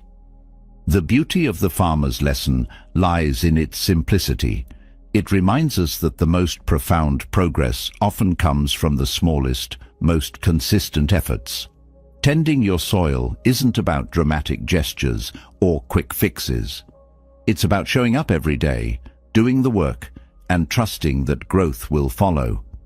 When we focus on nurturing what's within our control, we create the conditions for success, no matter what external challenges arise. This wisdom also extends to how we approach life's uncertainties. Just as a farmer doesn't know exactly when the rain will come, we can't predict every twist and turn in our journey. But by tending our soil, investing in our growth, mindset, and preparation, we ensure that we're ready for whatever comes our way. This readiness brings a sense of peace, knowing that we've done our part and can face the future with confidence. The farmer's lesson is a timeless reminder that growth is a partnership between effort and trust. By focusing on what we can nurture and prepare, we align ourselves with life's natural rhythms. This alignment allows us to thrive, not by chasing rain, but by cultivating the soil of our lives with care, patience, and intention. The rain will come when it's meant to, but the true work and the true growth happens long before it falls. The wisdom of tending to the soil teaches us that life's richness lies in effort, consistency, and trust, rather than in chasing external rewards. Yet, even as we nurture what's within our control, there's often an underlying pressure to make everything flawless, to seek perfection in every task, goal, or aspect of life. This pursuit can be exhausting, creating endless cycles of striving, self-doubt, and dissatisfaction. But what if perfection is not what we think it is? What if the flaws, the imperfections, and the incomplete moments are what truly give life its meaning and beauty? The idea that perfection is found in imperfection challenges us to see life differently and to embrace its raw, unpolished essence. Imperfection is not a flaw in the system, it is the system. The natural world reflects this beautifully. A tree with a crooked trunk, a flower with uneven petals, or a rock with jagged edges is no less complete or beautiful. Nature doesn't aim for symmetry or flawlessness, yet its creations inspire awe because of their unique, unrepeatable qualities. This reminds us that our own imperfections are not signs of failure, but marks of authenticity. They are what make each of us one of a kind, and embracing them allows us to experience life more fully. The idea of perfection often comes from external standards, expectations set by society, culture, or even ourselves. These standards create a narrow view of success, beauty, or worth, leaving little room for individuality. When we chase these ideals, we not only lose touch with who we are, but also deny ourselves the joy of the present moment. Embracing imperfection, on the other hand, frees us from these constraints. It allows us to define success and fulfillment on our own terms, without the need to meet unrealistic expectations. Imperfection fosters connection. People don't relate to perfection because it feels distant and unattainable. What truly draws people together is vulnerability, being open about our flaws, struggles, and fears. When we embrace our imperfections, we give others permission to do the same. This creates deeper, more authentic relationships built on understanding and empathy. Perfection might impress, but imperfection connects. In creativity, imperfection often leads to innovation. A painter's accidental brushstroke, a writer's unplanned detour in a story, or a musician's unexpected variation can result in something entirely new and captivating. These so-called mistakes often become the defining elements of a work of art. When we let go of the need for everything to go exactly as planned, we open ourselves to possibilities that perfection would never allow. Creativity thrives in the space where imperfection is welcomed and explored. Imperfection also teaches resilience. Life rarely unfolds according to a perfect script, and setbacks, mistakes, or unexpected challenges are inevitable. When we cling to the idea of perfection, these moments can feel devastating. But when we accept imperfection as a natural part of life, we build the resilience to adapt, grow, and find value even in the most difficult situations. Imperfection doesn't signal failure. It signals the opportunity to learn and evolve. One of the most profound lessons of imperfection is how it cultivates humility. Perfection often leads to arrogance or a false sense of superiority, as it creates the illusion that we are better or more deserving than others. Imperfection reminds us of our shared humanity, our vulnerabilities, and our interconnectedness. It grounds us in the understanding that everyone is navigating their own challenges and uncertainties. This humility fosters compassion, both for ourselves and for others. Imperfection allows for growth. If everything were perfect, there would be no need to learn, adapt, or strive for improvement. Growth comes from recognizing where we can do better, not from pretending we have it all figured out. Embracing imperfection means seeing every flaw as an invitation to grow rather than as a reason to give up or feel ashamed. It shifts our mindset from one of judgment to one of curiosity and possibility. In relationships, imperfection is what makes love real and enduring. No partnership or friendship is without its challenges, and expecting perfection from ourselves or others sets us up for disappointment. True connection comes from accepting and loving others as they are, flaws and all. This acceptance creates a sense of safety and trust, where people can be their authentic selves without fear of judgment. The beauty of a relationship lies not in its lack of imperfections, but in its ability to navigate them with understanding and grace. Imperfection also invites us to be present. When we're fixated on making things perfect, we often miss the beauty of what's right in front of us. The present moment becomes a means to an end, rather than an experience to be savored. Letting go of the need for perfection allows us to fully engage with life as it unfolds, appreciating its raw, unfiltered beauty. It reminds us that life's richness lies not in its polished moments, but in its messy, unpredictable and genuine ones. The pursuit of perfection often creates fear of failure, judgment, or not being enough. This fear can be paralyzing, preventing us from taking risks or trying new things. Embracing imperfection liberates us from this fear. It encourages us to step outside our comfort zones, knowing that mistakes and missteps are part of the journey. This freedom allows us to explore, create, and grow without the constant weight of self-doubt. Imperfection also fosters gratitude. When we stop chasing an unattainable ideal, we begin to appreciate what we already have. The small cracks and flaws in our lives become reminders of the experiences, lessons, and growth that brought us to where we are. Gratitude shifts our focus from what's missing to what's present, creating a sense of contentment and peace. It helps us see that even in imperfection, there is so much to be thankful for.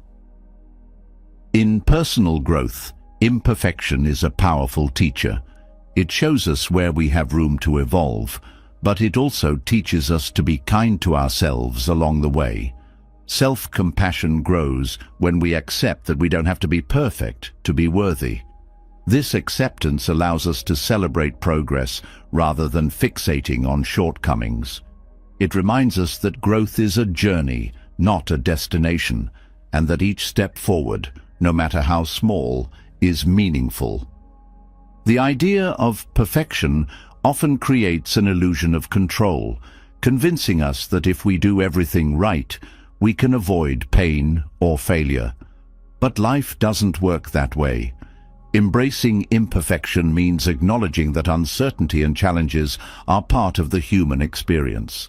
It teaches us to let go of control and trust the process, finding peace in the unpredictability of life. This surrender doesn't mean giving up. It means finding strength in adaptability and resilience. Imperfection adds depth to our experiences. A smooth, unblemished surface might be pleasing to the eye, but it lacks the character and richness of something weathered by time. The cracks, scars, and uneven edges in our lives tell stories of resilience, growth, and transformation. They remind us of what we've overcome and how far we've come. Embracing these imperfections allows us to see our lives as works of art, each unique and beautiful in its own way. The Japanese philosophy of wabi-sabi celebrates the beauty of imperfection, impermanence, and incompleteness. It teaches us to find elegance in the simple and the flawed, to appreciate the transient nature of life, and to see the value in what is often overlooked. This philosophy encourages us to let go of the pressure to be flawless and instead find joy in the imperfect, fleeting moments that make life meaningful. Imperfection challenges us to redefine what success means. Instead of viewing it as the absence of flaws, we can see it as the presence of growth, connection, and authenticity. Success isn't about achieving a perfect outcome. It's about living fully, embracing challenges, and finding meaning in the journey. This shift in perspective allows us to pursue our goals with passion and purpose, free from the burden of unrealistic expectations. The idea that perfection is found in imperfection ultimately invites us to live more authentically. It encourages us to let go of masks, facades, and the need to prove ourselves. When we embrace our flaws and vulnerabilities, we step into our true selves, unfiltered and unapologetic. This authenticity not only liberates us, but also inspires others to do the same.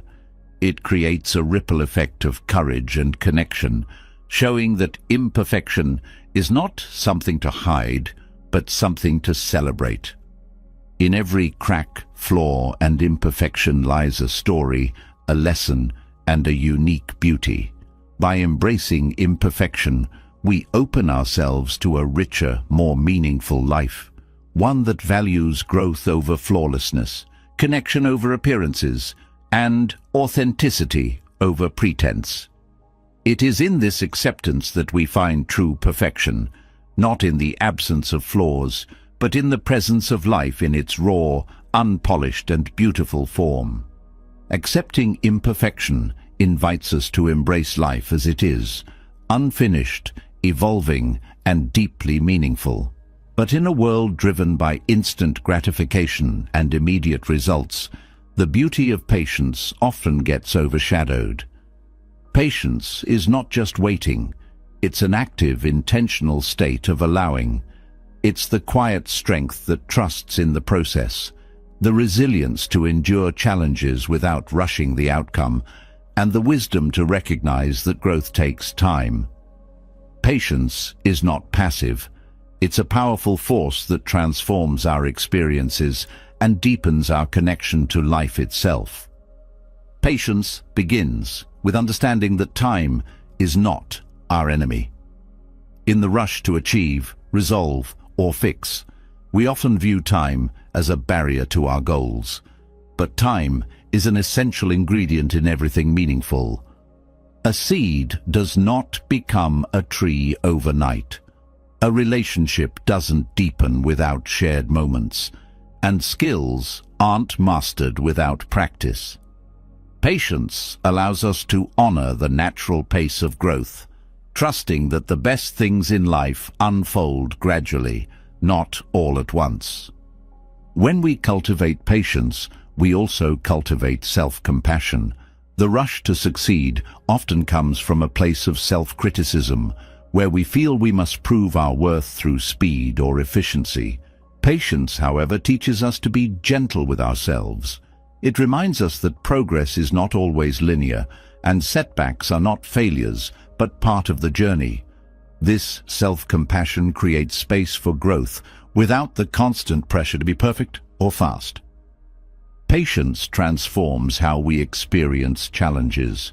Instead of viewing difficulties as obstacles to overcome as quickly as possible, patience helps us see them as opportunities for learning and growth. It shifts our focus from the discomfort of the moment to the long-term value it brings. When we allow time to do its work, we often discover that the lessons learned through challenges are far more valuable than any quick fix could provide. In relationships, patience strengthens connections. Misunderstandings, disagreements, or disappointments are inevitable, but rushing to resolve them often leads to shallow solutions. Patience allows us to sit with discomfort, listen deeply, and respond with understanding rather than haste. It fosters trust and respect, creating a foundation for relationships that endure through difficulties and grow stronger over time. Patience also enhances creativity. When we rush to complete a task or reach an outcome, we often miss the subtle inspirations and possibilities that come with taking our time. Creativity thrives in the space between effort and rest, where ideas have the freedom to evolve. Patience allows us to linger in that space, exploring possibilities without the pressure of immediate results. This process often leads to more authentic and innovative outcomes. The practice of patience teaches us to embrace uncertainty. Life is unpredictable, and the need for control often creates anxiety and frustration. Patience doesn't eliminate uncertainty, but it helps us navigate it with grace. It reminds us that not everything needs to be solved or understood right away, and that some answers only reveal themselves with time. This acceptance of uncertainty brings a sense of peace, allowing us to move through life with greater ease. Patience is deeply tied to trust. To be patient is to trust that the process will unfold as it's meant to, even if we can't see the end result. This trust doesn't mean passive waiting. It means taking consistent, intentional steps while leaving room for life's timing. Trusting the process allows us to focus on what we can do now rather than fixating on what's beyond our control. It shifts our energy from anxiety to action, creating a sense of empowerment and clarity. In a fast-paced world, patience often feels countercultural. We're surrounded by messages that glorify speed, efficiency, and instant results. But patience offers something far more enduring, a deep, unshakable sense of fulfillment. It allows us to savor the journey, finding joy in the small moments rather than rushing to the next milestone.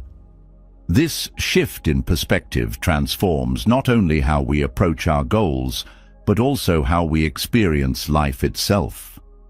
Patience also fosters resilience. When we're patient, we're less likely to give up when things get tough. Instead of seeing setbacks as reasons to quit, we see them as temporary challenges that can be navigated with time and effort.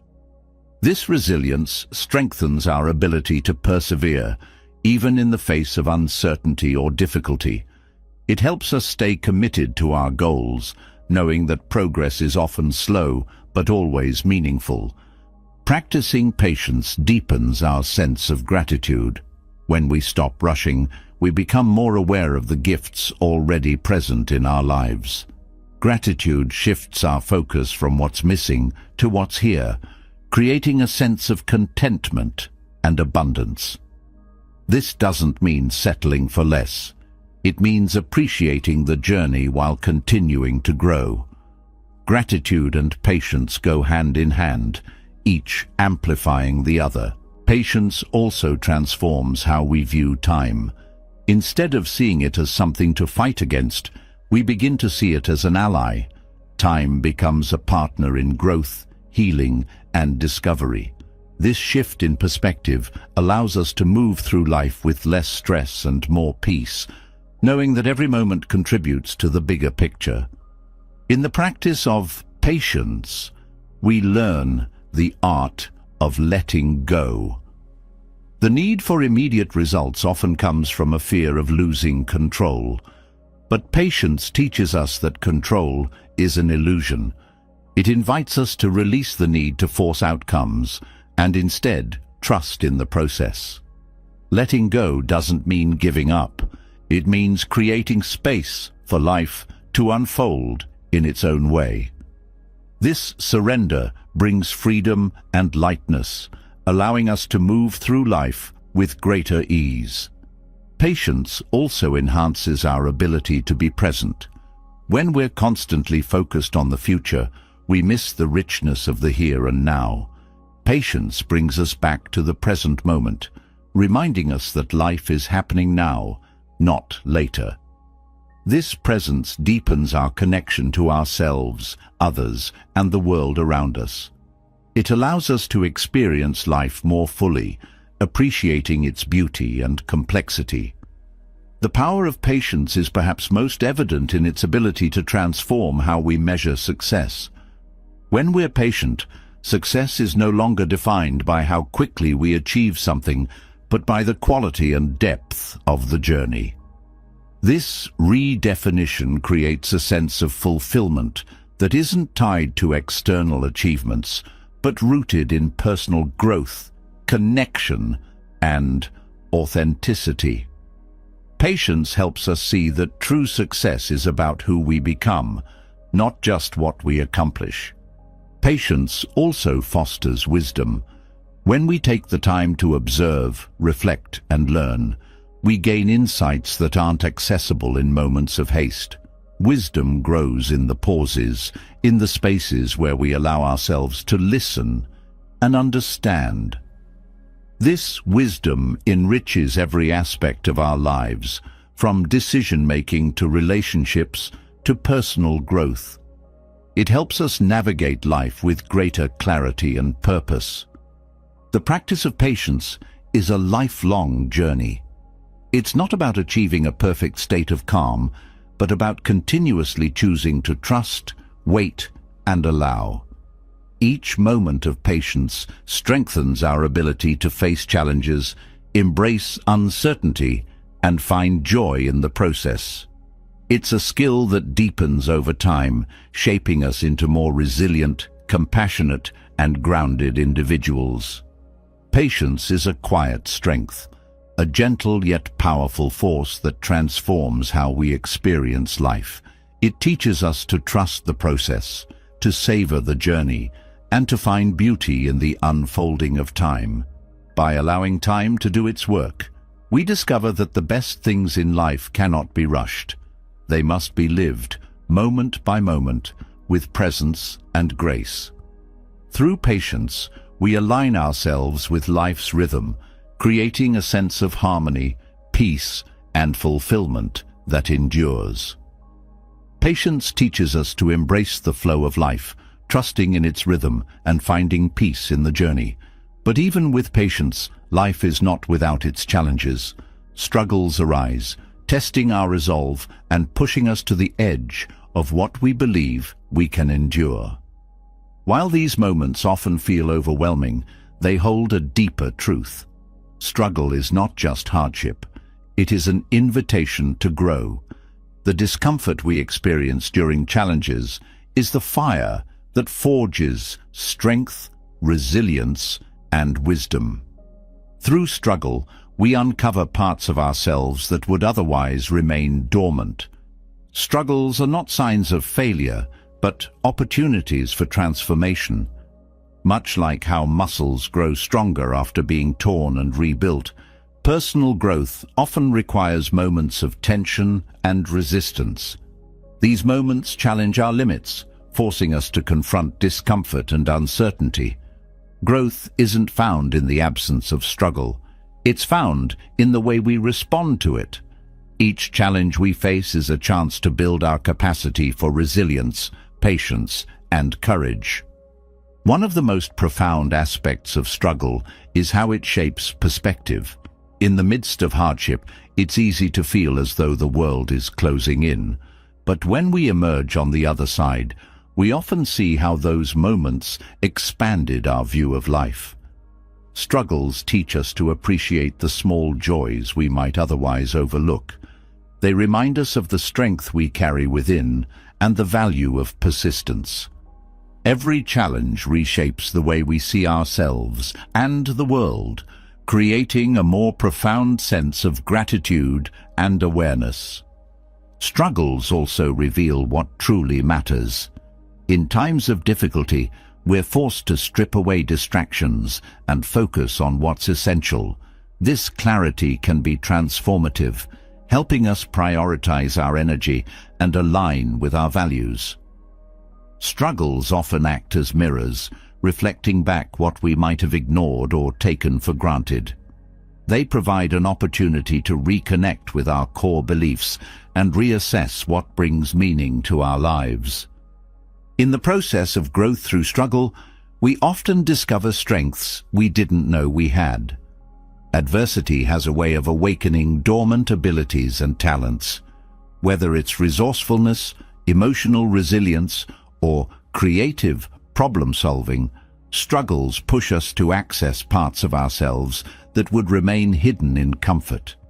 These moments remind us of our ability to adapt and rise above challenges, reinforcing our confidence in facing future obstacles. Struggles deepen our empathy for others. Experiencing hardship allows us to understand the pain and difficulties others may be going through. This understanding fosters compassion, making us more patient, supportive, and kind. The shared experience of struggle creates a connection that transcends differences, reminding us of our shared humanity. In many ways, our struggles become bridges, connecting us to others through empathy and understanding. Struggles also teach us the value of perseverance. In moments of hardship, the temptation to give up can be overwhelming.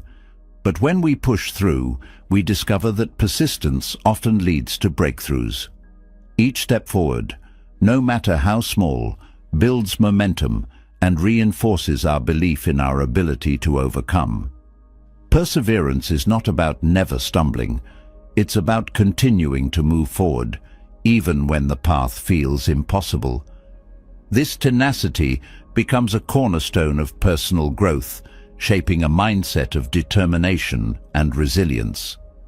The process of struggling often reveals the importance of mindset.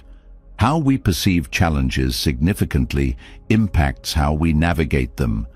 Viewing struggles as insurmountable obstacles can lead to despair, while seeing them as opportunities for growth fosters resilience. This mindset shift doesn't minimize the pain or difficulty of struggles. It reframes them as meaningful experiences that contribute to our development. Cultivating this perspective allows us to approach challenges with curiosity and hope rather than fear. Struggles also remind us of the importance of support. While growth often feels deeply personal, it's rarely achieved in isolation. Turning to others for help, whether through advice, encouragement, or shared experience, can provide the strength needed to keep moving forward. Struggles teach us to value our connections and lean on the people who care for us.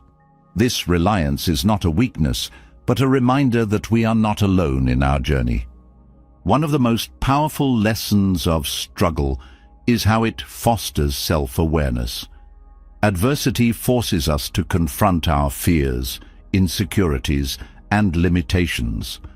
These moments of reflection can be uncomfortable, but they're also transformative. By facing our inner challenges, we gain a deeper understanding of who we are and what we're capable of. This self-awareness is the foundation for meaningful growth, allowing us to navigate life with greater clarity and purpose. Struggles teach us to embrace uncertainty. Life rarely goes according to plan, and challenges often arise unexpectedly.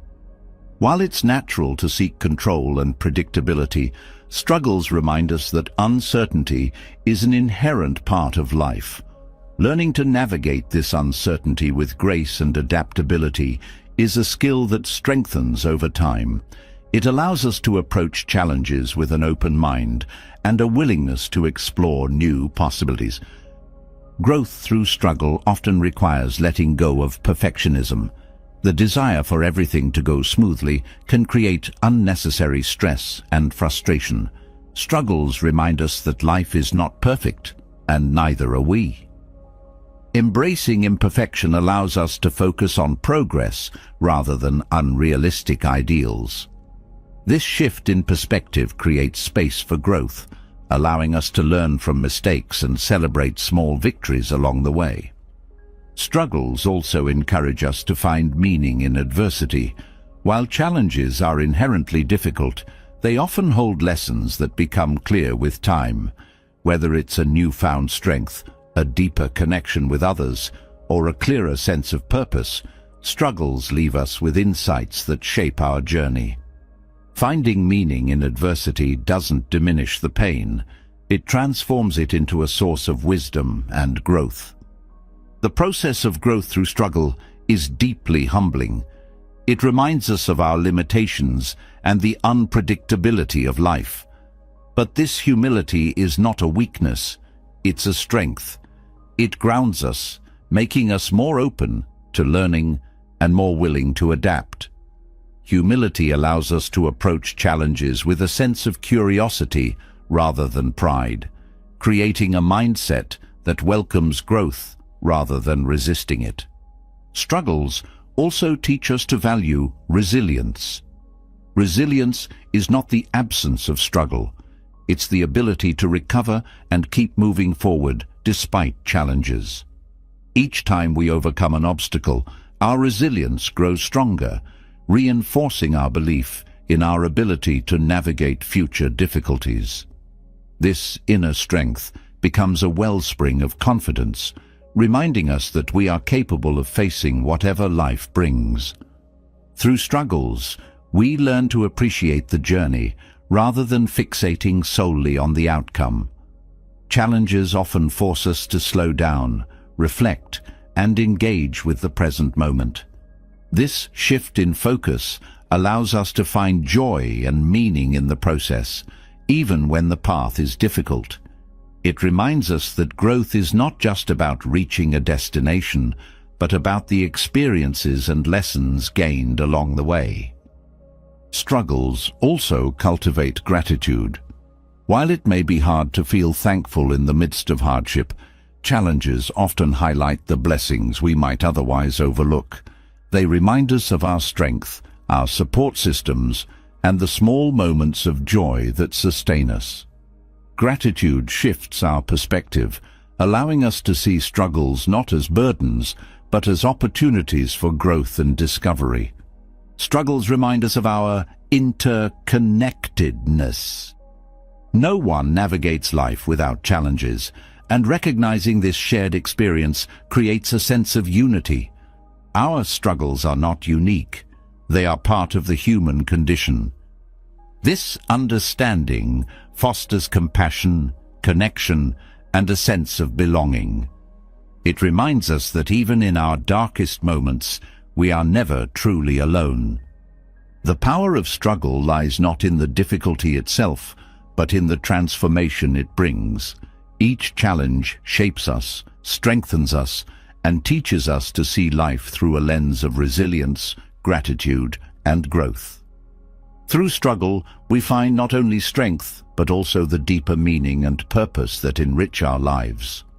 Struggle reveals our strength and shapes our growth, but it also teaches us an invaluable lesson about balance, how force, when misapplied, can upset even the most stable foundation. Picture a bowl filled with water. A gentle touch leaves the surface undisturbed, calm, and reflective. Yet, the moment we act with force, the water ripples chaotically, spilling over the edges, losing its harmony. This simple image mirrors life itself. The harder we push against situations, people, or even ourselves, the more we disrupt the delicate balance we seek. The bowl of water becomes a profound metaphor, reminding us that peace and progress often emerge not from force, but from gentleness, patience, and aligned action. Forcing a situation creates resistance. In relationships, work, or personal goals, the harder we try to control every detail, the more elusive success becomes. It's as though the energy we expend in forcing something disrupts the natural flow of events. Life, like water in the bowl, responds best to intention paired with ease. This doesn't mean we should stop striving. Rather, it means we must align our efforts with balance, trusting that some outcomes are better nurtured than forced. When we let go of the need to impose our will, we allow life to unfold as it should. Balance is found in learning to apply just the right amount of effort. Overexertion leads to exhaustion and frustration, while too little effort results in stagnation. Like the bowl of water, balance lies in a steady hand, a measured approach that respects the natural rhythm of things. Whether it's a professional goal, a creative pursuit, or personal growth, balance allows us to progress steadily without disrupting the harmony we're trying to achieve. Force disrupts not only external situations, but also our internal state. Pushing too hard often leads to stress, anxiety, and burnout. It creates tension within us, much like ripples disturbing the calm water. When we approach challenges with force, we lose clarity and make decisions driven by urgency rather than wisdom. By softening our approach, we restore inner peace and make space for clearer, more thoughtful actions. The calmer our internal state, the more effectively we can navigate life's complexities. Balance requires mindfulness. The bowl of water reflects the state of our minds, calm when we are present and turbulent when we are consumed by worry or impatience. To keep the water still, we must cultivate awareness of our thoughts and actions. Mindfulness allows us to respond to situations with care, avoiding the knee-jerk reactions that disrupt balance. It helps us recognize when we're acting out of force rather than alignment, enabling us to adjust and find harmony. In relationships, force often manifests as control or manipulation. Trying to change others or dictate outcomes rarely leads to genuine connection or understanding. Instead, it creates resistance and erodes trust. The bowl of water reminds us that relationships thrive on respect, patience, and mutual effort. Allowing others to grow and evolve at their own pace fosters deeper bonds than trying to force change. Balance in relationships means supporting without imposing, listening without judging, and loving without conditions. The concept of balance extends to our goals and aspirations. Chasing success with relentless force often leads to diminishing returns. The harder we push, the more we risk losing sight of why we began the journey in the first place.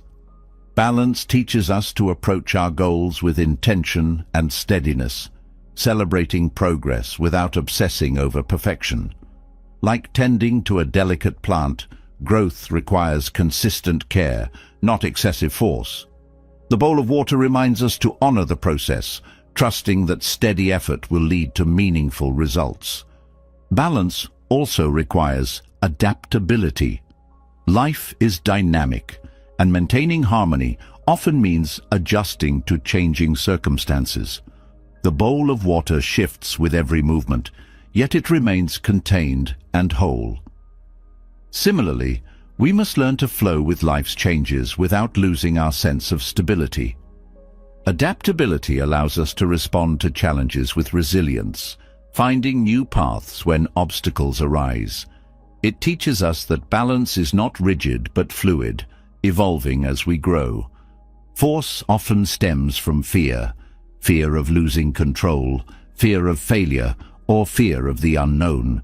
This fear drives us to act impulsively, disrupting the balance we seek. The bowl of water invites us to confront these fears with gentleness and curiosity. When we acknowledge our fears without letting them dictate our actions, we create space for growth and understanding. Balance is achieved not by eliminating fear, but by learning to coexist with it, letting it inform us without overwhelming us. The metaphor of the bowl of water also highlights the importance of rest. Just as the water needs stillness to regain its calm, we too need moments of pause to restore our energy and clarity. Overworking or pushing ourselves constantly disrupts this balance, leading to physical and emotional exhaustion. Rest is not a sign of weakness, but an essential part of maintaining harmony. It allows us to return to our efforts with renewed focus and vitality. Balance involves recognizing when to act and when to step back. There are moments in life when action is necessary, But there are also times when stepping back allows things to unfold naturally. The bowl of water teaches us to discern these moments, trusting that sometimes less is more. Patience and trust go hand in hand with balance, reminding us that not every situation requires immediate intervention or forceful effort. In creativity and problem-solving, force often stifles innovation. The more we try to force ideas or solutions, the harder they become to find. Balance encourages us to approach challenges with openness and curiosity, creating space for inspiration to emerge. The most innovative solutions often arise when we step back, allowing our minds to explore freely without the pressure of force. Creativity thrives in a balanced state, where effort meets ease. The bowl of water also symbolizes the importance of boundaries. Just as the bowl provides structure for the water, boundaries provide structure for our lives. Without boundaries, our energy becomes scattered, and our balance is disrupted. Setting clear boundaries allows us to focus on what truly matters, protecting our time and energy from unnecessary demands. Boundaries are not barriers, they are tools for maintaining harmony and alignment. Balance fosters resilience. When we approach life with a balanced mindset, we're better equipped to handle setbacks and challenges. Force often leads to frustration when things don't go as planned, but balance allows us to adapt and persevere. It reminds us that progress is not always linear and that setbacks are part of the journey. Resilience grows when we trust the process and remain steady, even in the face of uncertainty. The bowl of water also teaches us about presence. Balance is found in the here and now, not in dwelling on the past or worrying about the future. When we are fully present, we can respond to life with clarity and intention, maintaining harmony in our actions and decisions.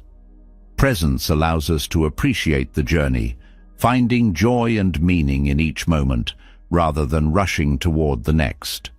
Force disrupts balance, but gentleness restores it.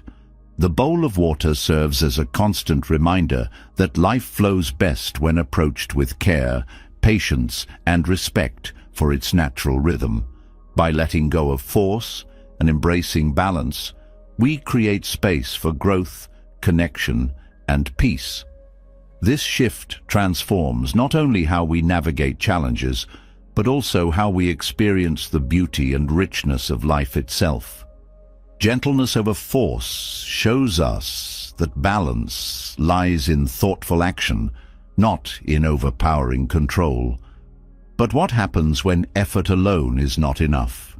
When striving harder doesn't bring the target closer? The wisdom of the archer holds the answer. An archer does not succeed by forcefully pulling the bowstring or focusing solely on hitting the target. Their secret lies in skill, developed through practice, patience, and precision, and in trust. They trust their preparation, their body's alignment, and their inner calm to guide the arrow. This profound lesson teaches us that trusting skill over raw effort often leads to better outcomes, both in archery and in life. Skill, unlike brute effort, is a cultivated art. It is not about the intensity of your actions, but their refinement. The archer doesn't simply pull the bowstring with all their might. They understand the balance of tension and release, knowing that excessive force will compromise accuracy. This principle applies across all areas of life. Skill requires deliberate practice, observation, and the patience to refine techniques. It's the difference between working smart and working hard. Effort alone, without the guidance of skill, can lead to burnout and missed opportunities. Trusting skill requires confidence in your preparation. An archer doesn't succeed by second-guessing themselves as they release the arrow. They trust the countless hours spent practicing their aim, perfecting their stance, and understanding the bow. Similarly, in life, trust comes from knowing you've done the work to prepare. It's about focusing on what's within your control, your actions, habits, and mindset, rather than obsessing over outcomes. This trust creates a sense of calm, which is essential for precision and clarity. The secret of the archer lies in their ability to stay present. Their focus is not on the target itself, but on the process of the shot, drawing the bow, steadying their breath, and releasing with intention. This mindfulness ensures that every action is deliberate and aligned. When we apply this approach to our goals, we shift our attention from obsessing over results to mastering the steps that lead to them. Being present allows us to engage fully, avoiding the distractions of fear, doubt, or impatience. Trusting skill over effort also involves embracing flow. The archer's movements are fluid, almost effortless, because they have become second nature. Flow is not about forcing yourself into a state of productivity. It's about aligning with your abilities and focusing deeply on the task at hand. In this state, time seems to slow down, and your actions feel natural and effective. Achieving flow requires both preparation and letting go of the need to control every detail. It's a balance of discipline and trust. Patience is integral to developing skill. The archer doesn't achieve mastery overnight. Each practice session, each missed shot, and each adjustment adds to their expertise.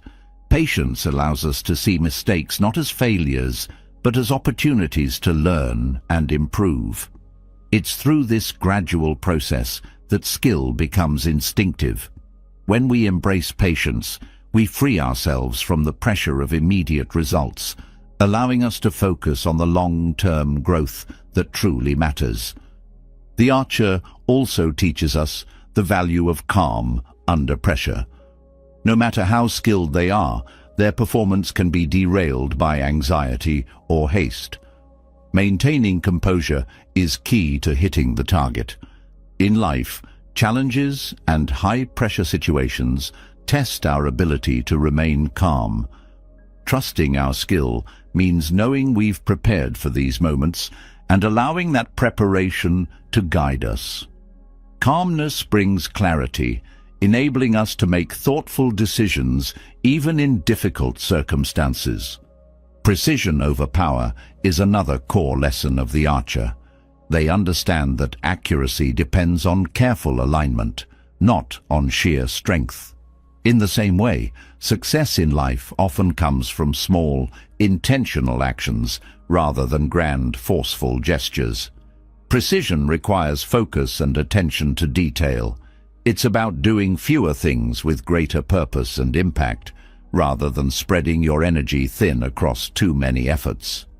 Trusting skill over effort also means letting go of perfectionism. The archer knows that not every shot will hit the bullseye, but they don't let this discourage them. They focus on consistency and improvement rather than unattainable perfection. Perfectionism often leads to hesitation and fear of failure, which can paralyze progress. When we shift our focus to growth and mastery, we allow ourselves the freedom to experiment, adapt, and ultimately succeed. The secret of the archer is also a lesson in surrender. Once the arrow is released, its path is no longer in the archer's control. They must trust that their preparation and skill will guide it. This surrender is a powerful act of faith, not in external forces, but in their own abilities. In life, surrendering doesn't mean giving up. It means recognizing when to step back and let things unfold. It's the balance between effort and acceptance, knowing when to act and when to let go. Alignment is another crucial aspect of the archer's success. Every part of their body, from their stance to their grip, must be in harmony for the shot to succeed. This alignment reflects the importance of coherence in our own lives. When our actions align with our values and goals, we create a sense of purpose and direction. Misalignment, on the other hand, leads to confusion and inefficiency. Trusting skill over effort requires us to regularly assess whether we're aligned with what truly matters.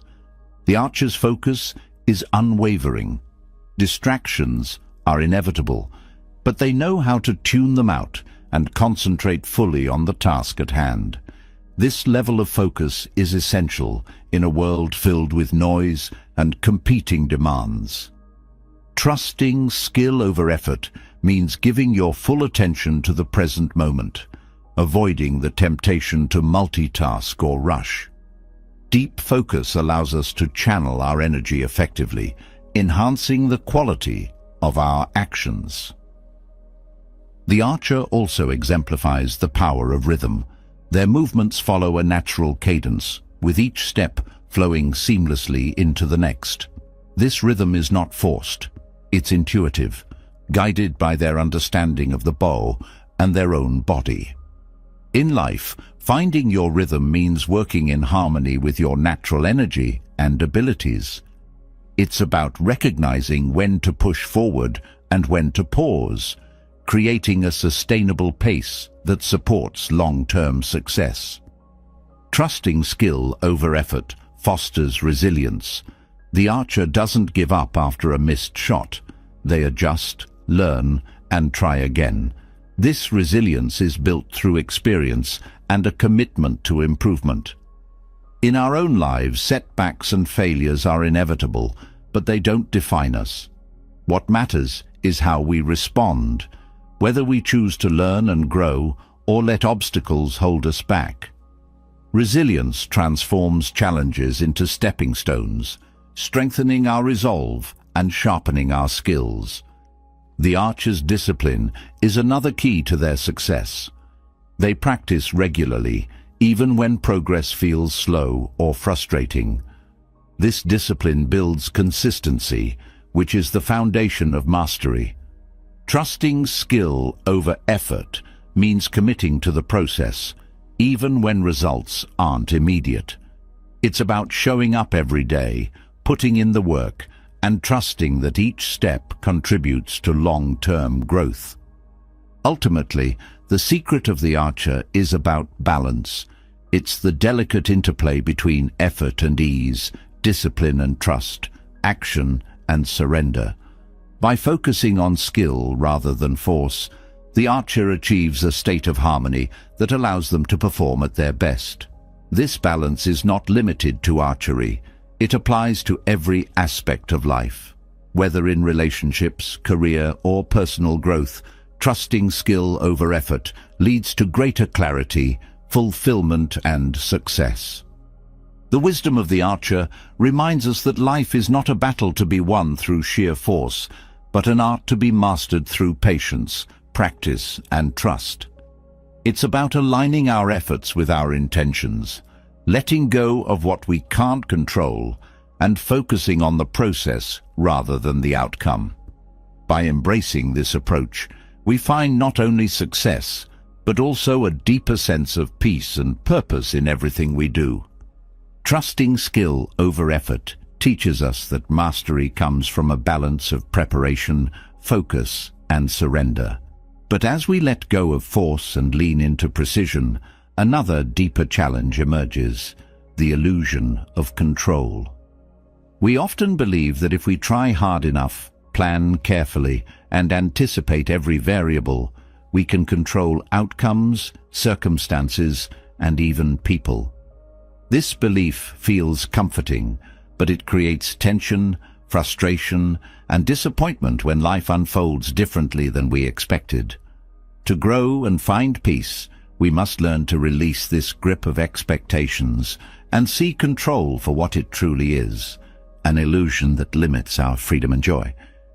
Control gives the illusion of security. We think that if we plan every step and account for every possibility, we can avoid pain, failure, or uncertainty. But life doesn't operate on predictable terms. Trying to control every detail not only drains our energy, but also blinds us to the unexpected opportunities that arise when we allow things to unfold naturally. Releasing the need for control doesn't mean giving up. It means recognizing that some things are beyond our influence and trusting the flow of life instead of fighting against it. Expectations are often at the heart of the illusion of control. We create mental images of how things should be, how relationships should work, how success should look, how others should behave. When reality doesn't match these expectations, we feel frustration, disappointment, or even resentment. Letting go of expectations doesn't mean lowering standards. It means being open to what is, rather than fixating on what we think should be. This openness allows us to engage with life authentically, free from the rigid structures of preconceived outcomes. The desire to control is deeply rooted in fear of uncertainty, failure, or loss. By clinging to control, we attempt to shield ourselves from these fears, but in doing so, we create even more anxiety. The tighter we hold on, the more we feel the weight of what we can't control. Releasing the grip of control is not about eliminating fear, but about learning to live with it in a healthy way. It's about acknowledging fear without letting it dictate our actions or perspective. In relationships, the illusion of control often manifests as attempts to change or manage others. We may think that by guiding or influencing their decisions, we're helping them or improving the relationship.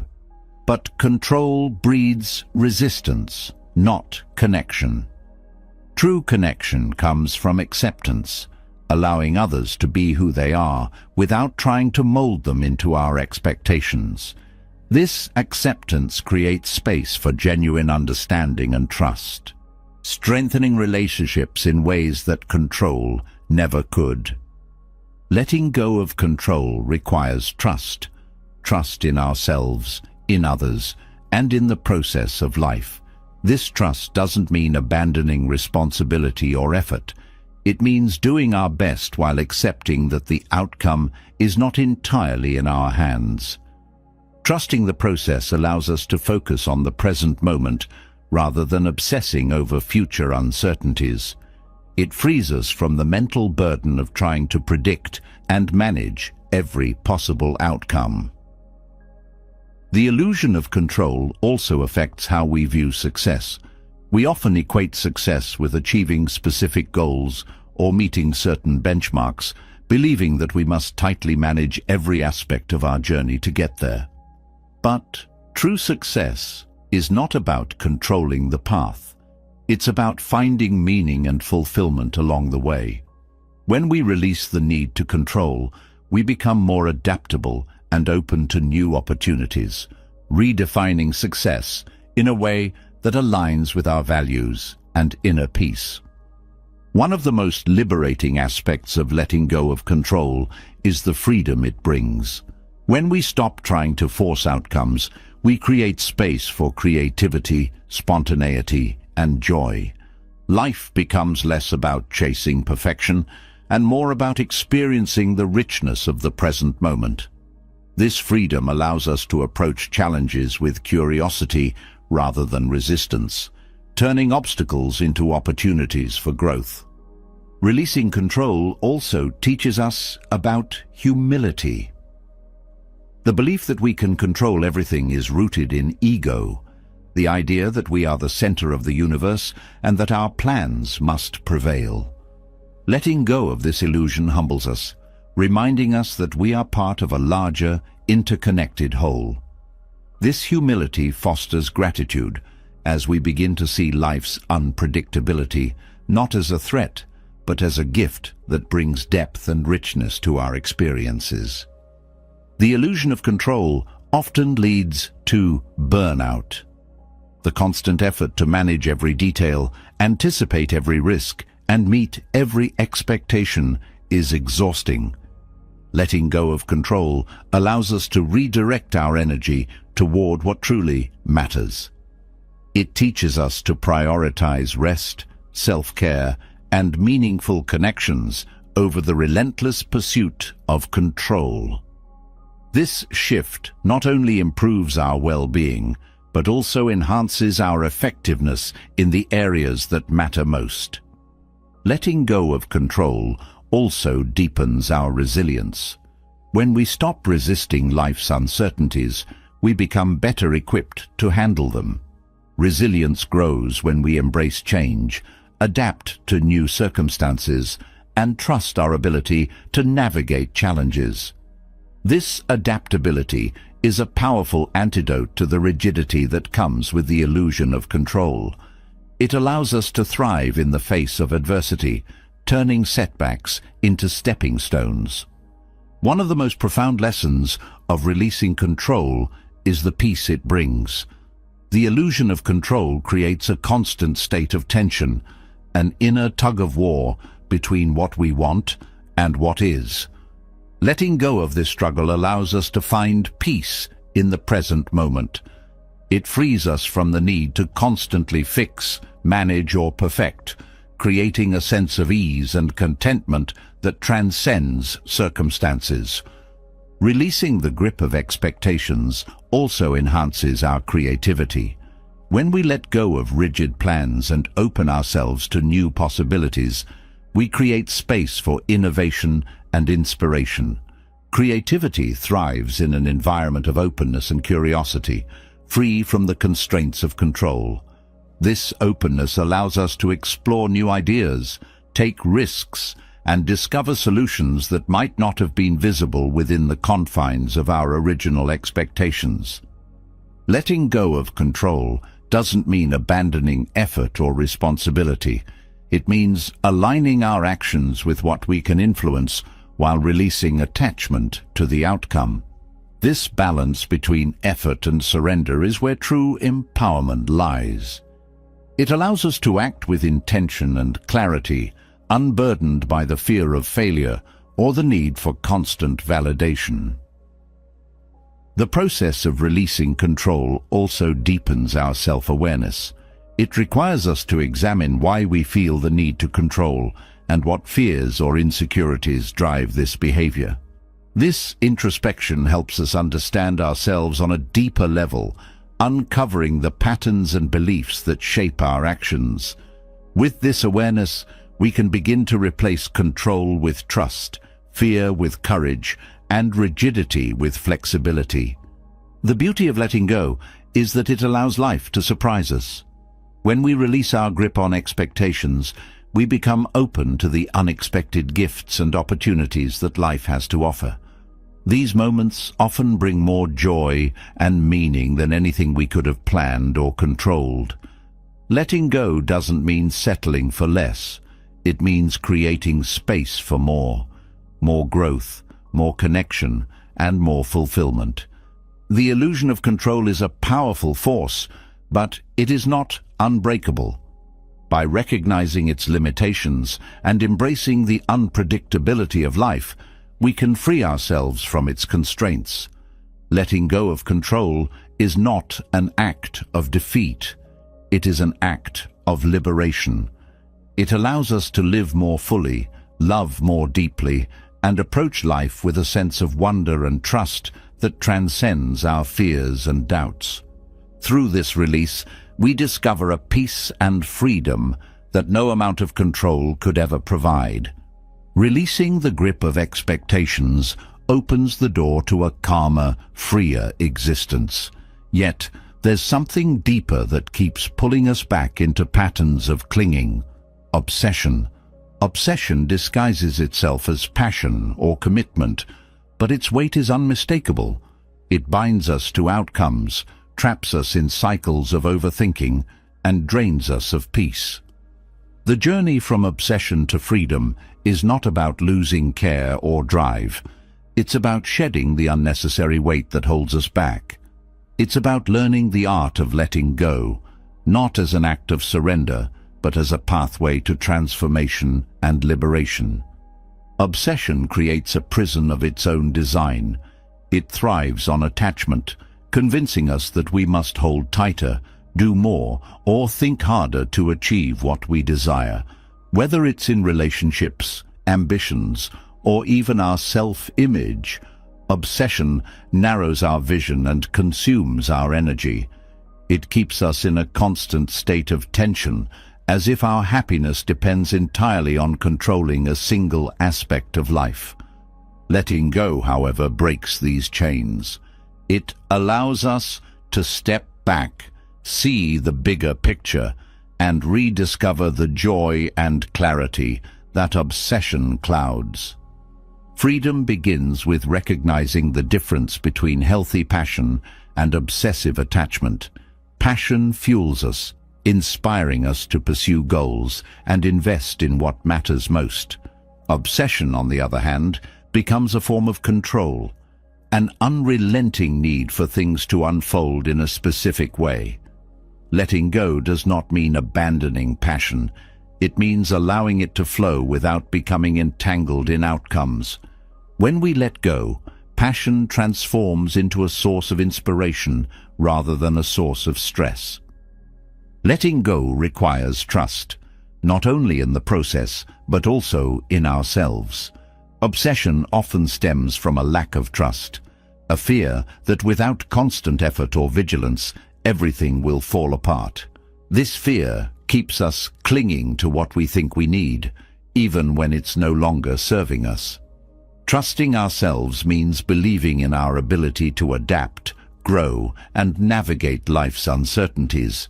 It means knowing that we are capable of handling challenges, even when things don't go as planned.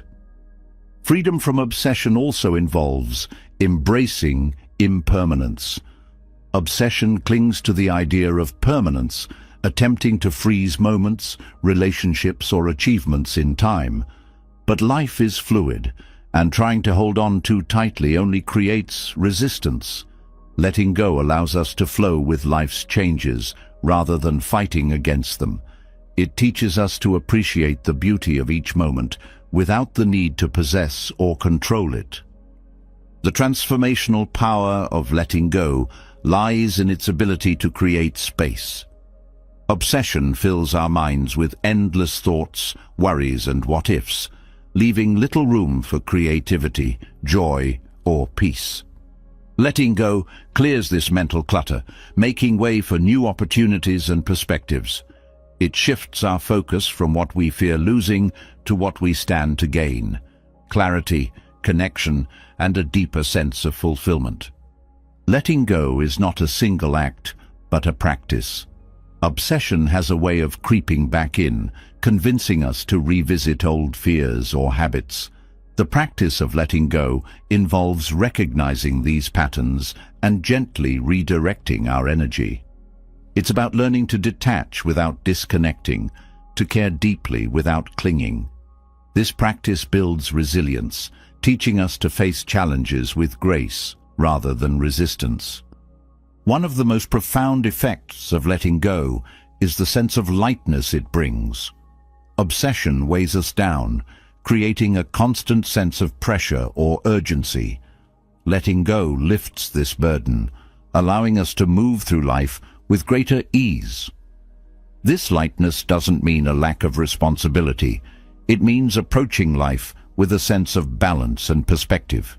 It allows us to focus on what truly matters while releasing the rest. Letting go also transforms our relationships. Obsession often creates expectations and demands that strain connections. We may try to control how others think, feel, or behave, believing that this will lead to better outcomes. But true connection comes from acceptance, not control. Letting go means allowing others to be themselves, free from the weight of our expectations. This acceptance fosters trust, understanding, and deeper intimacy. In the context of personal growth, letting go is an act of self-compassion. Obsession with self-improvement can lead to harsh self-criticism and a relentless pursuit of perfection. Letting go doesn't mean giving up on growth. It means approaching it with kindness and patience. It's about embracing who we are in the present moment while striving for growth in a balanced way. This self-compassion creates a foundation for authentic, sustainable change. Letting go also deepens our ability to enjoy the present moment. Obsession often pulls us into the future, fixating on what might happen, or into the past, dwelling on what has already occurred. This robs us of the richness of the here and now. Letting go anchors us in the present, allowing us to fully experience life as it unfolds. It reminds us that joy is found not in what we achieve, but in how we live each moment. Freedom from obsession requires courage. Letting go means stepping into the unknown, releasing what feels familiar or safe. It's natural to fear this uncertainty, but it's also where transformation begins. Courage is not the absence of fear, but the willingness to move forward despite it. Letting go teaches us to trust this process, knowing that the unknown holds possibilities we can't yet see. Letting go also cultivates gratitude. When we stop clinging to what we think we need, we become more aware of what we already have. Gratitude shifts our focus from lack to abundance, creating a sense of contentment and peace. This doesn't mean settling for less. It means appreciating the journey while remaining open to what comes next. Gratitude and letting go hand in hand, each amplifying the other. The process of letting go is deeply transformative because it changes how we define success and fulfillment. Obsession often ties these concepts to external outcomes, achieving goals, gaining approval, or meeting expectations. Letting go shifts our focus inward, helping us find fulfillment in the process rather than the result. It reminds us that success is not about controlling life, but about living it fully and authentically. Letting go also strengthens our resilience. Obsession creates fragility as it ties our sense of worth or happiness to specific outcomes. Letting go, on the other hand, builds inner strength by teaching us to adapt and thrive regardless of circumstances. Resilience is not about avoiding challenges, but about navigating them with grace and confidence. Letting go allows us to move forward without being held back by fear or attachment. The journey from obsession to freedom is not always easy, but it is deeply rewarding. It requires us to confront our fears, question our assumptions, and embrace the unknown.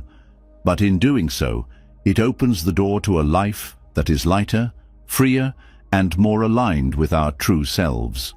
Letting go is not an end. It is a beginning, a way of living that prioritizes peace, connection, and authenticity over the illusion of control. The transformational power of letting go lies in its ability to change not just our actions, but our perspective.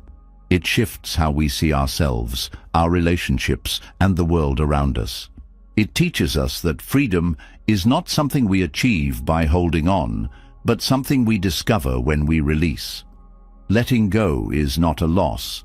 It is a gift, an invitation to live with more clarity, purpose, and joy. Through this practice, we move from a life defined by obsession to one filled with the profound freedom of simply being. Letting go transforms obsession into freedom, teaching us to release the unnecessary weight we carry and find clarity in simplicity.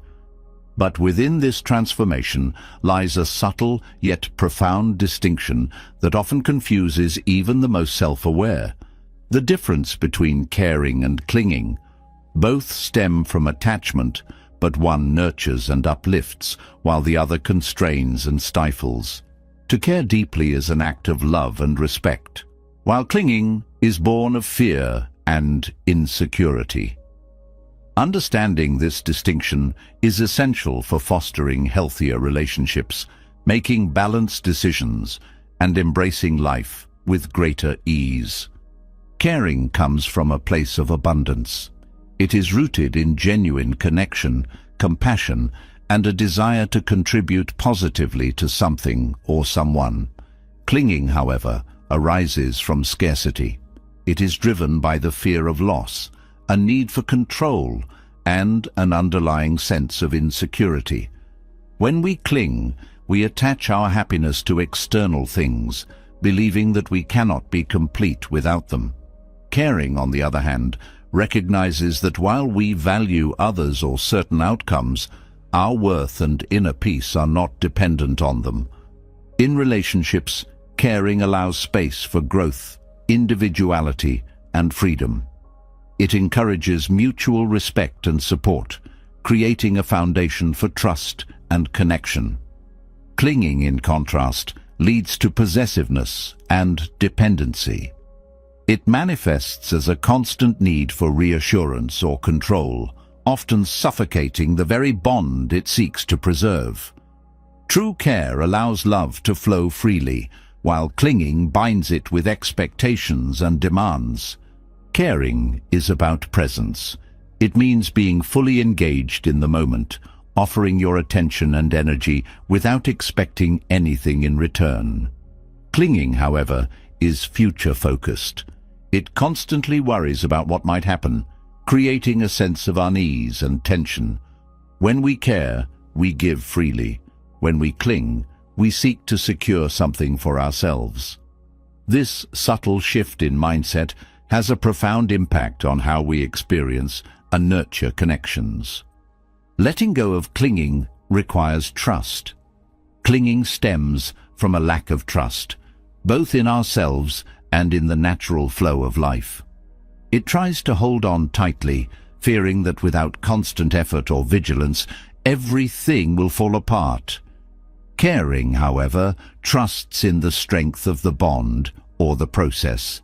It understands that genuine connections and meaningful outcomes don't require force. Trust allows us to release the need to control and simply show up with authenticity and love. Caring also involves boundaries. While clinging seeks to merge and control, caring respects the individuality of others. It understands that true connection doesn't mean losing oneself in another person, but rather sharing a part of oneself while honoring the other's autonomy.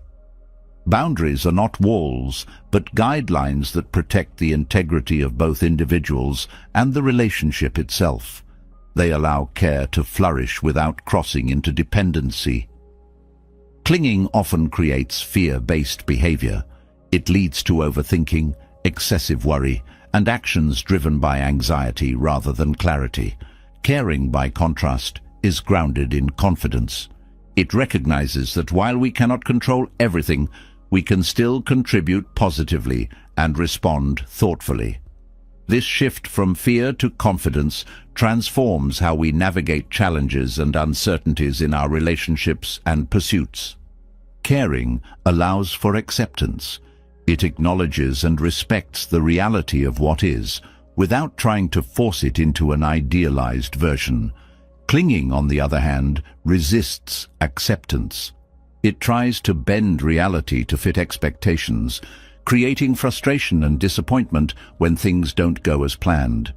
By practicing care without clinging, we learn to embrace life as it unfolds, finding peace in both its beauty and imperfections.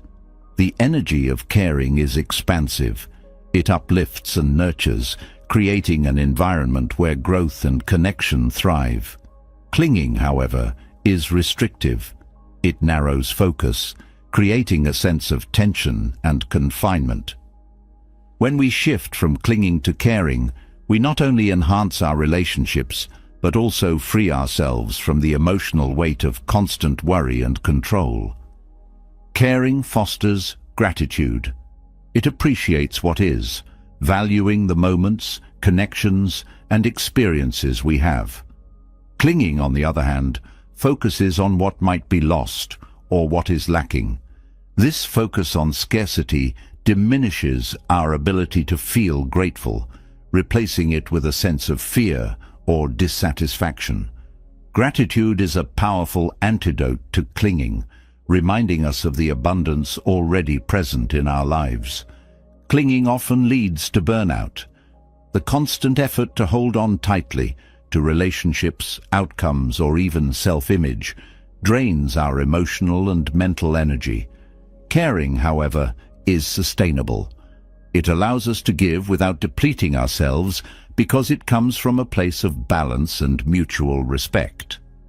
Learning to care without clinging ensures that our energy is directed toward what truly matters, without overwhelming ourselves in the process.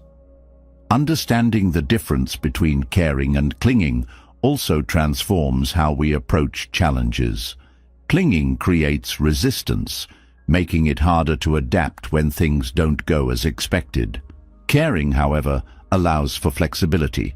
It accepts that setbacks and changes are part of life, approaching them with an open mind and a willingness to adjust. This adaptability is key to maintaining balance and resilience in the face of uncertainty. Caring is rooted in love, while clinging is rooted in fear. Love nurtures, empowers, and uplifts, while fear constricts and limits. By shifting from clinging to caring, we move from a mindset of scarcity to one of abundance. This shift not only improves our relationships, but also enhances our overall well-being, as we let go of the constant tension and worry that clinging creates. Letting go of clinging doesn't mean letting go of connection or commitment. It means releasing the unhealthy attachment that creates dependency and control. Caring deeply is still possible and even more meaningful when it's free from the constraints of clinging. It allows us to show up fully, engage authentically, and connect in ways that are both freeing and fulfilling. Caring versus clinging also shapes how we view ourselves. Clinging often stems from a fear of inadequacy, believing that our worth is tied to external validation or outcomes. Caring, on the other hand, comes from a place of self-assurance. It recognizes our inherent value and allows us to contribute to others without losing ourselves in the process. This self-assurance creates a foundation for healthy, balanced connections. Caring embraces flow, while clinging resists it. Life is ever-changing, and clinging tries to hold on to what feels safe or certain. Caring, however, moves with life's rhythm, adapting to its ebbs and flows. This flexibility not only reduces stress, but also allows us to experience life more fully, finding joy in its dynamic and unpredictable nature. The journey from clinging to caring is one of liberation. It frees us from the fear-driven need to control and allows us to engage with life and others from a place of love and trust. It transforms how we give, how we connect, and how we experience the world around us. Caring deeply without clinging is not just a shift in behavior, it's a shift in perspective, one that brings greater peace, fulfillment, and freedom. When we begin to understand the difference between caring and clinging, we uncover a profound sense of clarity.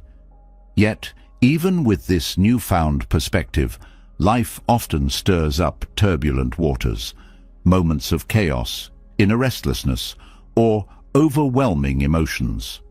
These waters, unsettled by external pressures or internal conflicts, can feel impossible to calm. However, the secret lies not in forcing them to still, but in allowing calmness to settle naturally. Like a pond stirred by the wind, stillness arises when the wind subsides, not by pressing down on the surface. Life's turbulence, too, requires a shift in approach, a balance of patience, mindfulness, and surrender. Calmness begins with acceptance. Turbulence often intensifies when we resist it, trying to push away uncomfortable feelings or fix chaotic situations immediately. This resistance creates friction, much like thrashing in water, only pulls us further under. Acceptance, however, allows us to float. By acknowledging the reality of our emotions or circumstances without judgment, we create space for calmness to emerge. Acceptance is not passive. It's an active decision to be present with what is, rather than being consumed by what we wish it were. In moments of turbulence, stillness often requires slowing down. Chaos has a way of speeding up our thoughts and actions, pulling us into a spiral of overthinking or hurried decisions. Slowing down disrupts this momentum, grounding us in the present moment.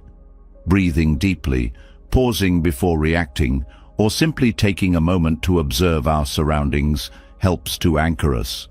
These small acts of mindfulness remind us that calmness is not something we create through effort, but something we allow to arise when we step back. Letting calmness settle also involves detachment. Turbulence often stems from our attachment to outcomes, whether it's a desire for control, approval, or resolution. Detachment doesn't mean indifference. It means releasing the emotional weight tied to a specific outcome. When we detach, we free ourselves from the need to force a solution, trusting that clarity and resolution will come in their own time. This detachment creates a sense of freedom, allowing us to navigate turbulent waters with greater ease. Calmness is deeply connected to perspective. In the midst of chaos, our vision narrows, focusing only on the problem at hand. This tunnel vision amplifies the sense of turbulence, making challenges feel larger and more overwhelming than they truly are. Expanding our perspective by stepping back mentally, seeking advice or considering the bigger picture, reduces the intensity of the moment. Perspective reminds us that turbulence is temporary, a passing wave rather than a permanent state. Nature offers profound lessons in calmness. A river flows steadily despite obstacles, finding its way around rocks and bends without resistance. The wind eventually dies down, and the sea returns to stillness. These natural rhythms remind us that turbulence is a part of life's flow, not an aberration. By aligning ourselves with this rhythm, allowing time and space for calmness to return, we learn to trust the process rather than force solutions. This trust is a cornerstone of inner peace. In relationships, calmness arises through understanding. Turbulent interactions often stem from misunderstandings, unspoken expectations, or emotional reactivity. Practicing active listening, showing empathy, and pausing before responding helps to de-escalate conflict. Understanding doesn't require agreement. It simply means recognizing the other person's perspective without defensiveness.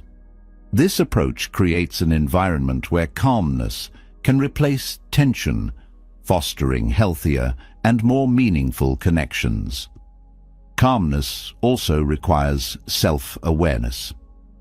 Turbulence often mirrors our internal state, unresolved emotions, unmet needs, or habitual patterns of thought. By turning inward and reflecting on what's driving our reactions, we uncover the root of our discomfort. Self-awareness helps us respond rather than react, shifting from impulsive actions to thoughtful choices. This internal clarity creates a ripple effect, bringing calmness to both our inner and outer worlds. Letting calmness settle naturally involves cultivating patience. Turbulent waters don't clear instantly. They require time for the sediment to sink and the surface to smooth. Patience teaches us to sit with discomfort without rushing to escape or resolve it. This waiting period, though challenging, often brings unexpected insights or solutions. Patience is not passive. It's an active trust in the process of life, knowing that stillness will return if we allow it. Calmness is strengthened by rituals. Daily practices such as meditation, journaling, or spending time in nature create a foundation of stability, even during turbulent times. These rituals act as anchors, grounding us when life feels chaotic. They remind us that calmness is not something we need to seek externally, but something we can cultivate within. Consistency in these practices reinforces our ability to navigate turbulence with grace and resilience. Turbulent waters often reveal the power of surrender. Trying to fight the current only exhausts us, while surrendering allows us to conserve energy and regain clarity. Surrender is not about giving up. It's about letting go of the need to control every detail and trusting that the flow of life will guide us. This act of surrender creates space for calmness to settle, transforming struggle into a sense of ease. Calmness is also a practice of gratitude. Turbulence often draws our attention to what's wrong, pulling us away from what's right. Practicing gratitude shifts this focus, reminding us of the blessings and stability already present in our lives. Gratitude doesn't eliminate challenges, but it reframes them, allowing us to approach them with a more balanced and centered mindset. This shift creates a foundation for calmness, even in the midst of chaos. Resilience is born from calmness. When we learn to let calmness settle naturally, we build the inner strength to face future turbulence with confidence. Resilience is not about avoiding challenges, but about developing the capacity to navigate them without losing our center. Each moment of turbulence becomes an opportunity to strengthen this resilience, transforming difficulty into growth. The path to calmness often begins with letting go of perfection. Turbulence can be amplified by the unrealistic expectation that life should always be smooth, or that we should have all the answers. Accepting the imperfections of life and of ourselves reduces the pressure to fix everything immediately. This acceptance creates room for calmness to emerge, allowing us to engage with life more authentically and peacefully. Calmness is not an absence of movement, but a harmonious rhythm. Just as turbulent waters eventually settle into a steady flow, our lives find balance when we align with their natural rhythm. This harmony is achieved not through force, but through patience, trust, and presence. By letting calmness settle naturally, we discover that peace is not something we chase, it's something we allow to arise from within. Letting calmness settle naturally teaches us to move with the rhythm of life. But even this balance can be disrupted when effort becomes excessive. Striving itself is not the enemy. It fuels growth, motivates action, and helps us reach meaningful goals. Yet when striving crosses a line, it can become toxic. This shift happens so subtly that it often goes unnoticed until exhaustion, frustration, or burnout demand attention. Understanding the signs of over-effort is essential to reclaiming balance and redirecting energy toward a healthier, more sustainable path. Toxic striving is rooted in the belief that success or self-worth is tied solely to achievement. This mindset pushes us to constantly do more, give more, and expect more of ourselves, even when it's at the expense of our well-being. It creates an endless cycle where no amount of effort ever feels like enough. Recognizing this pattern is the first step to breaking free from it. The signs are often found in the way we talk to ourselves. Critical inner voices that insist we haven't done enough, paired with an inability to rest or celebrate progress. One clear indicator of over-effort is the inability to rest without guilt. Rest becomes a source of discomfort rather than rejuvenation, as if pausing is a failure rather than a necessity. This mindset not only depletes physical energy, but also drains mental and emotional reserves, leaving us feeling perpetually on edge. Learning to see rest as a vital part of growth, not an indulgence but a foundation, is key to resetting this toxic pattern. Toxic striving often manifests as an obsession with control. When we strive excessively, we attempt to manage every detail, forcing outcomes that may be better left to unfold naturally. This obsessive need to control can lead to micromanaging tasks or relationships, creating tension and resistance both internally and externally. Releasing this need for control requires trust in our efforts, in others, and in the process of life itself. Trust shifts our focus from constant striving to intentional action, allowing space for better outcomes to arise. Another sign of over-effort is perfectionism. The pursuit of perfection is not about excellence, it's about fear of judgment, failure, or not being enough. This fear drives an endless loop of second-guessing, over-analyzing, and tweaking, which can stall progress and drain energy. True growth happens when we allow imperfection, focusing on learning and evolving rather than meeting impossible standards. Letting go of perfectionism requires courage, as it means embracing vulnerability and the possibility of mistakes.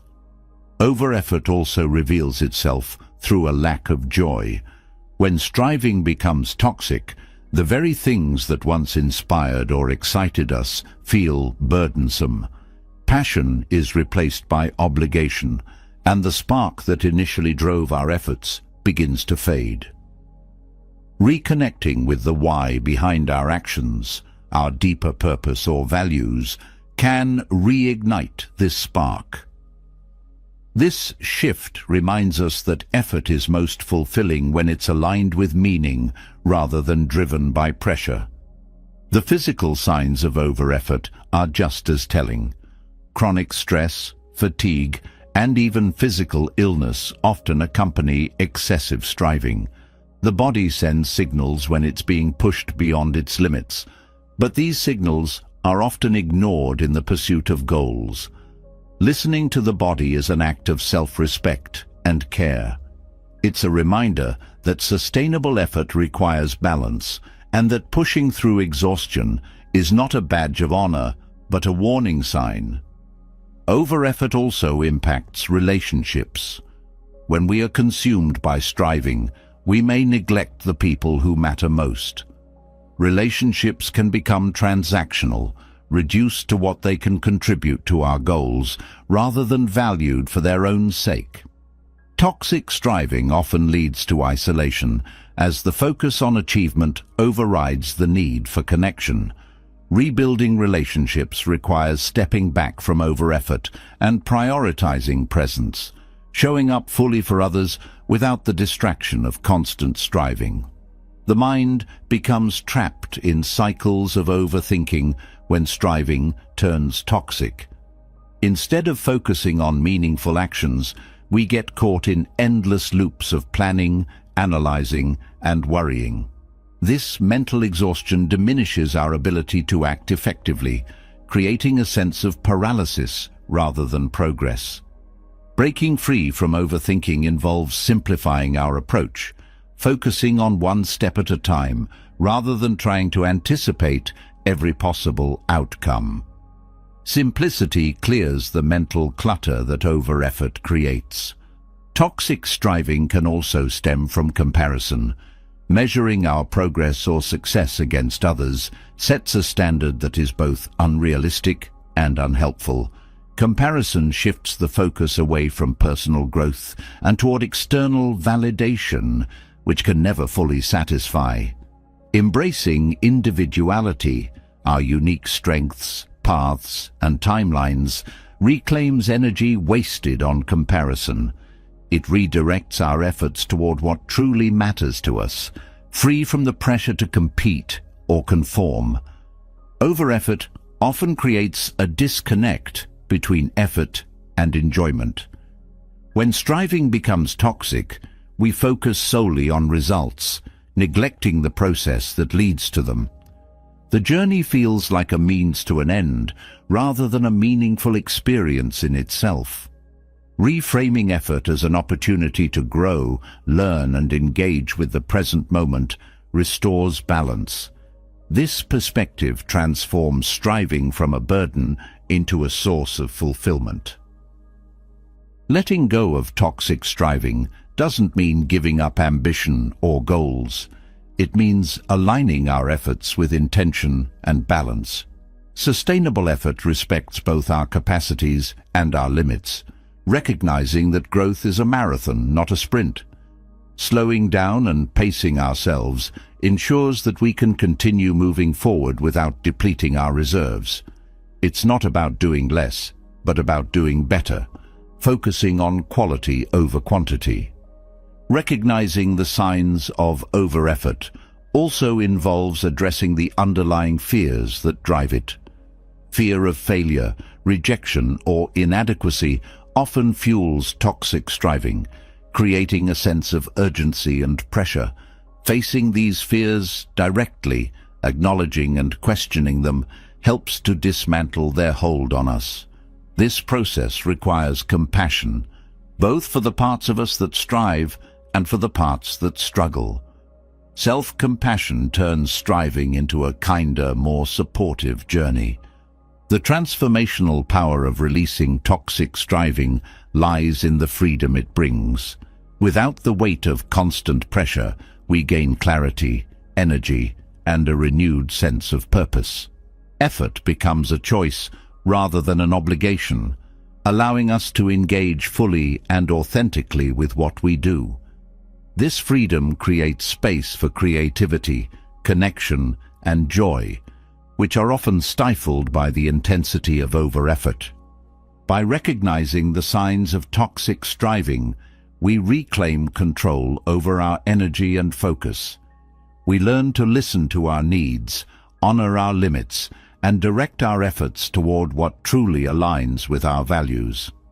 This shift not only improves our well-being, but also enhances the quality of our work and relationships.